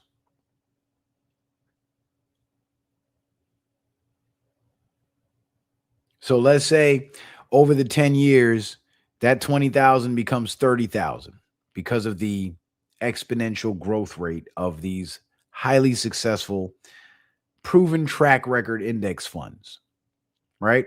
And let's say you start with 3 clients. So you put 60,000 in, you get back 90,000, right? So each person, you got to give them 25,000. You just got back 90,000 after their prison stint. Mind you, that money just sat there. You don't have to do shit. You don't have to click no buttons. You don't have to do no transfers, nothing. It just sits there. When he comes home from prison, he gets his 25 out of the 30 and you get 5. The other guy gets his 25 out of his 30 and you get 5. The other guy gets 25 out of his 30 and you get 5. So you just spent a decade doing nothing and got $15,000 dropped in your lap. Your money, free and clear. Now, guess what? You take that $15,000, put that on an index fund, and you hold that till you retire. Just a thought. Just a thought. But I tell you what, it's doable. Because I heard a lot of drug dealers, even Freeway Ricky Ross, the most successful crack dealer in America. He said, man, if I had somebody I could trust that could hold that would have been willing to hang on to some of that money for me, when I came home from prison, I would have been good. But Everybody took everything and ran. They spent all my money. They stole all my properties, blah, blah, blah. And I came home broke with nothing. This man was making over $1 million, over $1 million a day. Went to prison for 14 years and came home broke. Should have never happened. It should have never happened. And back in the back, and that was back in the 90s. So that was before all the digital shit where they could trace everything. So imagine if he would have gave that money to one of his trusted friends and said, "Hey, yo, put this on a stock purchase." And now here's the other thing. When, let's say you set up a Robinhood account for your buddy and he puts the 20 grand in there, right? His concern might be, well, you might steal my money. What if you steal my money? Well, I can't steal your money if I can't log into the account. But you can rob me if you log into the account. But in order to ensure that you're safe, I will give you, you will have the password and the access to that account. So when you get out, you can log into that shit, see that your money is there, know that your money is there, and know that you're going to get it and you're not getting screwed over.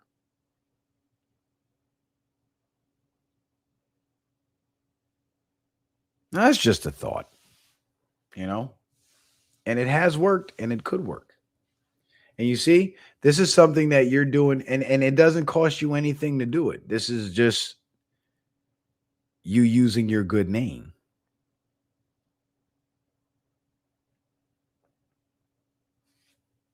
Just saying.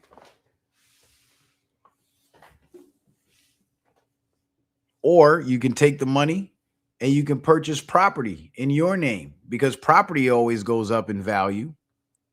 And you hold that property. After 10 years, he comes home. You give him, you sell the property, give him the cash, and take your cut. That can be done too.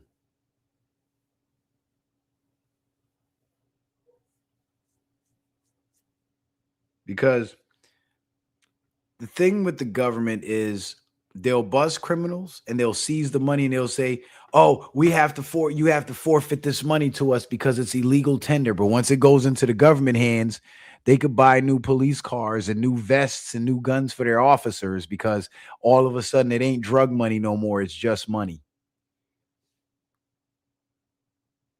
They only call it dirty drug money so they can have an excuse to take it from you. But that money spends just like any other money.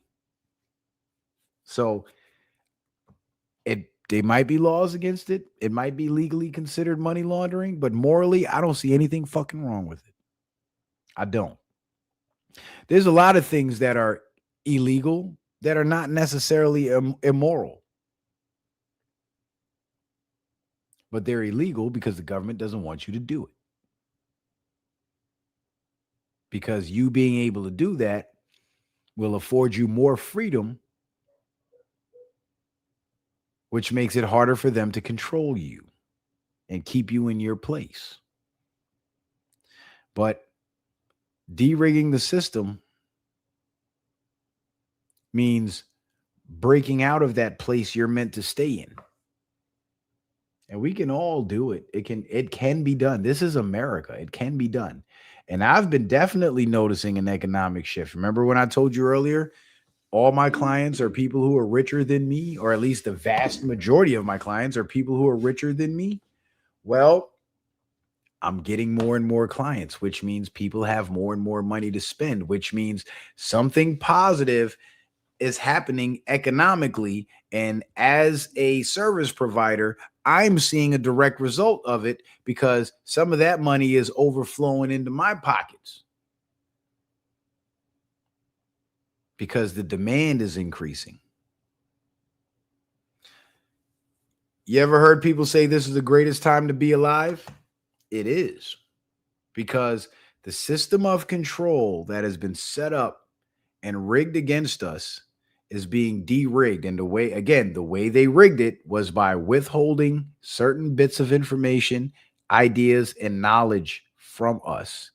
And they kept us in this box on this plantation, thinking small, scarcity mindset, and we begin to self-sabotage. So they don't even really have to do nothing to keep us down because they've brainwashed us enough to where we keep ourselves down.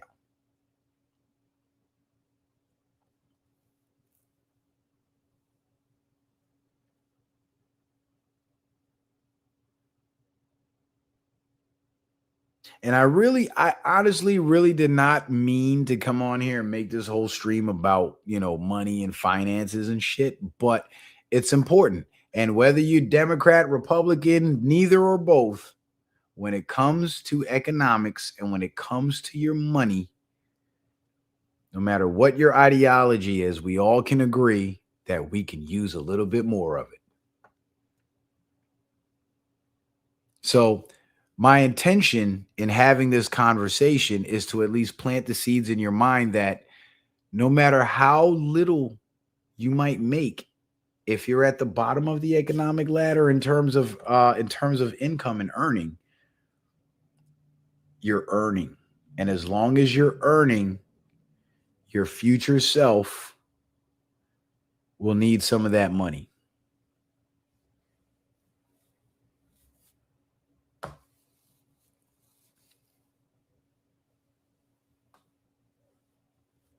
And it's no one else's responsibility but your own. Now imagine my mother was a highly paid school teacher and became a specialist, education specialist for years, for decades. Now imagine if I knew about this strategy 20 years ago and I planted the seed in her mind and she actually executed it. Because my mom is very good with money and she's very disciplined when it comes to money. And she's not broken, she's not hurting. She's working, she's making money, she's doing fine. The concern is when she can no longer work, the income will stop. So we're trying to find a way to keep the income going even after she stops working. And had she implemented the strategy of pay your future self first and consider your paycheck less than what it actually is and live off that less and put the rest away, and she did that consistently for the last 20 years, this whole conversation about her, retirement plan and trying to put something together to avoid the seemingly inevitable, we wouldn't even be having this conversation. She'd probably be retired by now.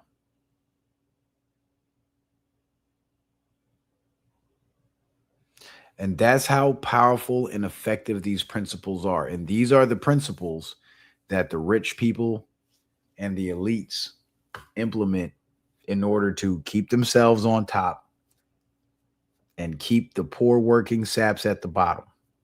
But you don't have to be a poor working sap and stay at the bottom. You just have to understand the mentality. You have to understand the strategy. And you have to, most importantly, understand the importance of having that discipline to execute the program.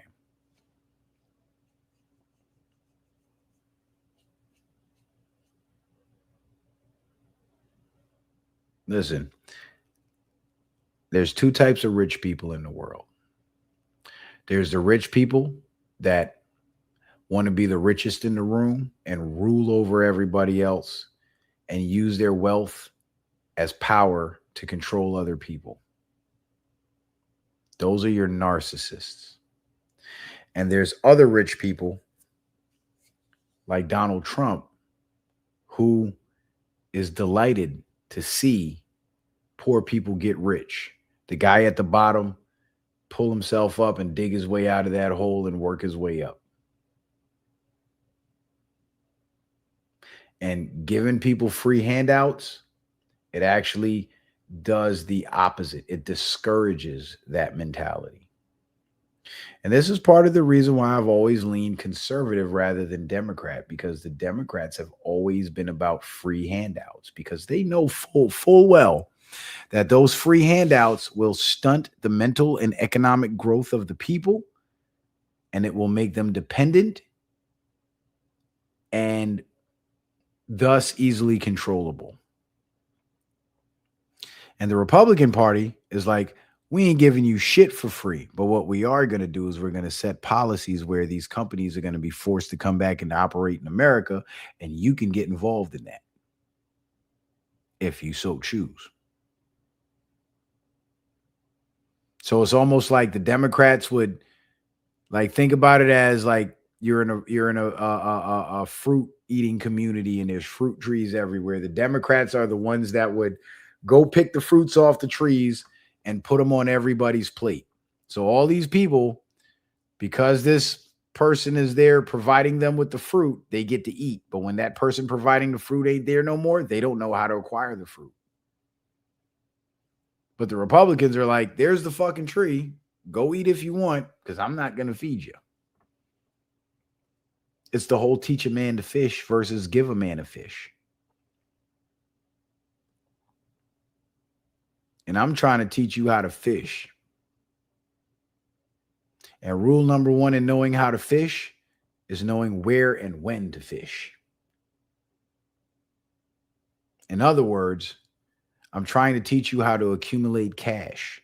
And rule number one in accumulating cash is to know when, that's on payday when you collect your check, and where, in a quiet place where there's no noise and the money's not that easily accessible.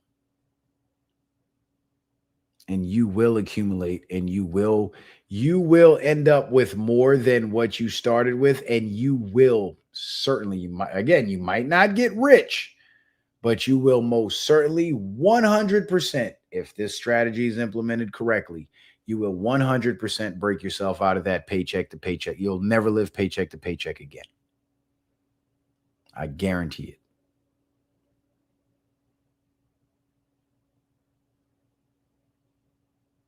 That I can assure you. That I can tell you. That I can tell you. You know what I'm saying? And this is deep shit because nobody really talks about this stuff, especially people in my genre that talk about geopolitics and behind the scenes and beyond the optics type of stuff. Like, they don't talk about this. You know what else they don't talk? You know what else fucks me up about, especially when it comes to these churches? You ever notice how the pastor is always the richest one, and usually the richest one in the church, and everybody else is like average and below when it comes to finances?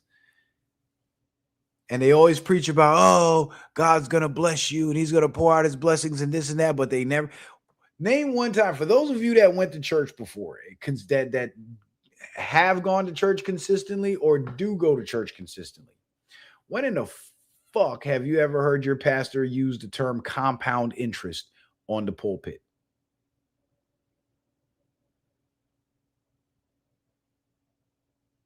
Never? You know what that means? He's conning you. That's what that means. Because he's passing around the collection plate and he's collecting your money and he's telling you that God is going to bless you with more money, but he's not giving you any strategies as to how to position yourself to acquire this blessing. So he's conning you.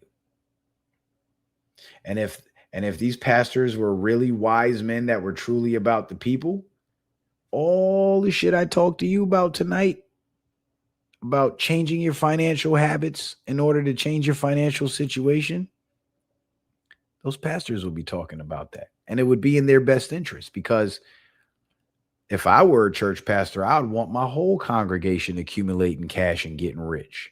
You know why? For the same reason I want you guys on my YouTube channel to get rich. So you can give more to me. Yes, it's selfish. It's called incentive. But it's the truth. Rising tide lifts all ships. If everybody in my chat throughout the years was, a broke, comfortable, complacent loser, I wouldn't have made a fraction of the money that I made on YouTube. But guess what? I had an audience packed full of people that were getting it in, that were getting money. So they were able to, put 50 on it, put 100 on it, put 20 on it. And it was a huge blessing to me. So why wouldn't I want you to win? Why wouldn't I want to see you get, get your bank account swole up? Why wouldn't I want that?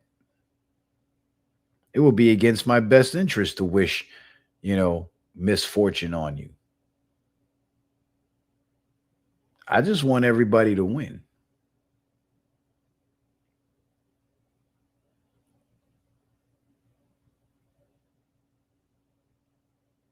Is that so wrong?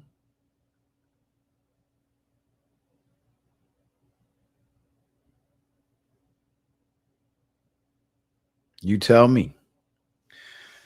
But anyway, guys, we are at the 2.5 hour mark.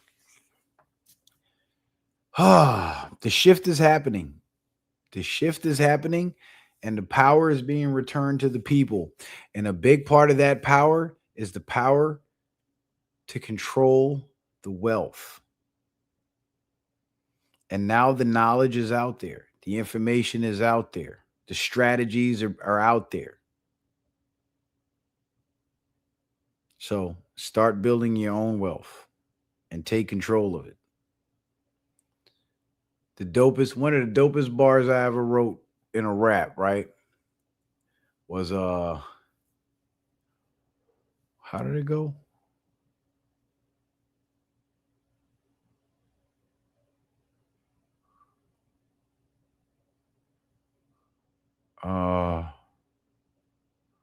They want to shut down the system, but won't get up and leave while everybody's separated over shit we believe. They say the white man's in control of the wealth. I used to think that until I got my own. Now I control it myself. Still bar. But it's the truth, though. It's the truth, because the people that talk about, the white man's controlling the money, the white man got all the wealth. Don't listen to them broke ass motherfuckers. They're a bunch of broke bums. That's bum talk. Why are you watching another man's pockets? Start stuffing your own pockets. Stop being a fucking bum ass loser. Because only bums because listen, any productive person that's building something of their own, they don't have time to watch the next man's pockets. They don't, because they're too busy building. But the people that got time to watch other people's pockets and try to encourage other people to go pocket watching, don't listen to those bums. That's bum talk. And we ain't no bums over here. We might not be the richest, most flamboyant motherfuckers out there, but we ain't no goddamn bums. Some of us might have had times when we were broken on our ass, but that whole time we were broken on our ass, we were uncomfortable because we're not bums. We got up and we made something happen. And now I'm giving you the keys to make more happen. You feel me?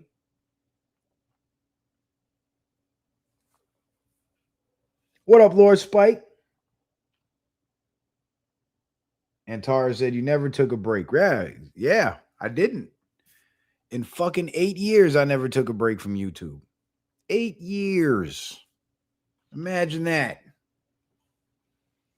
But the bottom line is the system is rigged, but we have the ability to de-rig it. And it starts with de-rigging the way we see money, de-rigging the way we see the world, de-rigging the way we see cash flow and cash accumulation, and changing our entire outlook on how to generate income. You don't always have to work for it. You can create something that will work for you. Oh shit, we actually got a Cash App tonight. First night back in 2 months, and my brother Ronald put a 10 on the Cash App. Shout out to Ronald. He says, for a long time, donate, donate, donate. I wish I saw this earlier, Ronald. I would have screamed it louder. But y'all heard what Ronald said. Donate, donate, donate. Support the show. But I'll tell you what. Save it for next time, because I'm signing off. I got to get out of here. I got to go to bed. I'm tired. I've been yawning. I'm talking slow. I could feel it. I could feel it. But guys, I'm back. I say this, I know I say this every time, then I disappear for another 6 weeks. I'm back. And this weekend, we're going to get back to the slideshows. I'm going to put together a dope slideshow for y'all. We're going to break down about at least 2 or 3 topics. And, you know, Citizen Man's back. So be on the lookout. And I'm going to try to set the stream up a day ahead of time so I can post it, get some promotion. So by the time I go live, there'll be more people here. And because I got to start rebuilding my audience again, for sure. Because these numbers tonight were, I mean, shout out to you guys that showed up. Y'all are the real ones. Y'all the A1 day ones. But we got to get those other folks back in here. Got to get them back in here. So I will be live because I take Mondays off. So I'll be off on Monday. I might have a few jobs to do on Monday, but I got to look at the schedule and see. But I will be back Sunday night. I'm going to start doing 10 p.m. rather than 10:30 because 10:30 is pushing it a little late, and I don't like staying up that late. So I'm going to start doing the shows at 10. I'm going to try to get back to the Sunday, Wednesday, Friday schedule because that was the normal schedule. So if there is anybody out there looking for me, those will probably be the nights that I am. Barnes says tech issues forced me to leave. Damn, I hope it's not tech issues on my end.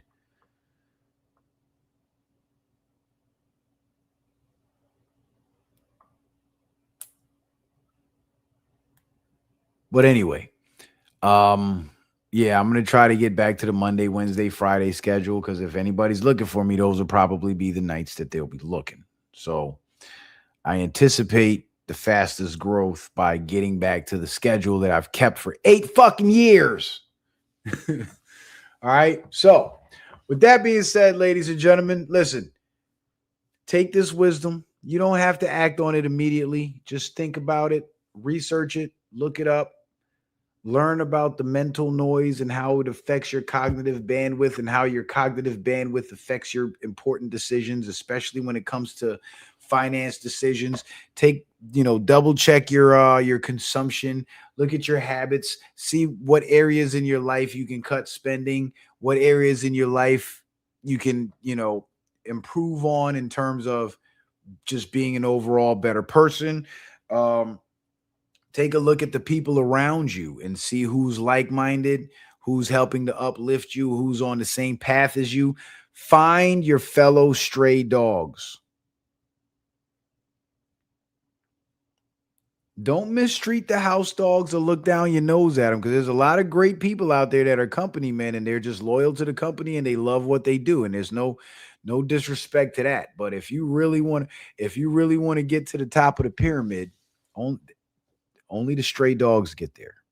The house dogs never make it there. In fact, a lot of house dogs live in houses that were built by stray dogs. Now think about that. Now marinate on that metaphor.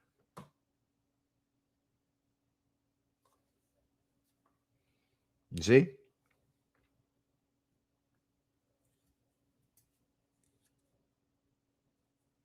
But anyway, guys, I really enjoyed the talks. I love doing these shows. I can't even front. I absolutely love doing these types of shows where I just get on here and I talk to y'all because I like to talk. Everybody keeps telling me you talk too much. And I keep having to remind them I'm a podcaster. I talk for 3 fucking hours nonstop to a camera. Okay. So I break shit down. That's what the fuck I do. But, I guess it's a gift that God saw fit to bless me with. And I plan to use that gift as I've been using for the last 8 years and enlightening a lot of people. We got through a lot of tough times together. I know we did. I know you guys, or at least thankful for the information that I was putting out to you. Because while the rest of the world was confused and trying to figure shit out and jumping to conclusions and making all these assumptions and whatnot, you had the facts. And how many times have I told you guys this is what it is, and years later it was confirmed? Why did that happen? Because I'm not a magician, I'm not a fortune teller, none of that shit. I'm just a guy that can read patterns really well, and I'm able to see what's happening currently, what happened in the past that led to what's happening currently, and then look at what's happening currently and make an educated guess as to what's to come next. So with that being said, ladies and gentlemen, I hope you guys enjoyed the show. I hope you guys take this information to heart. Take heed. If it worked for the rich guys that got rich from being poor and it's working for me, it'll definitely work for you.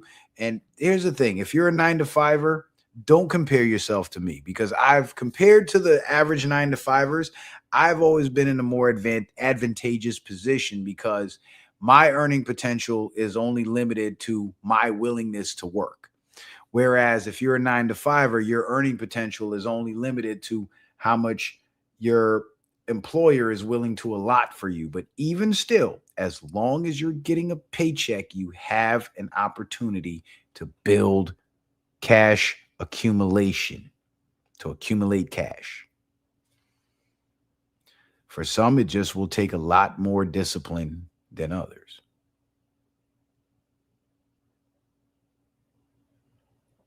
I've always had a, higher income than your average 9-to-5er. So I've always had the opportunity to accumulate more cash in a shorter period of time.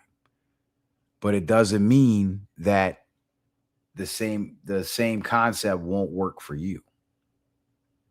It just might be a slower grind. Just might require a little more discipline. But when you get a check for $4,500 in a week, it takes a lot of discipline not to go blow that shit at the casino or something,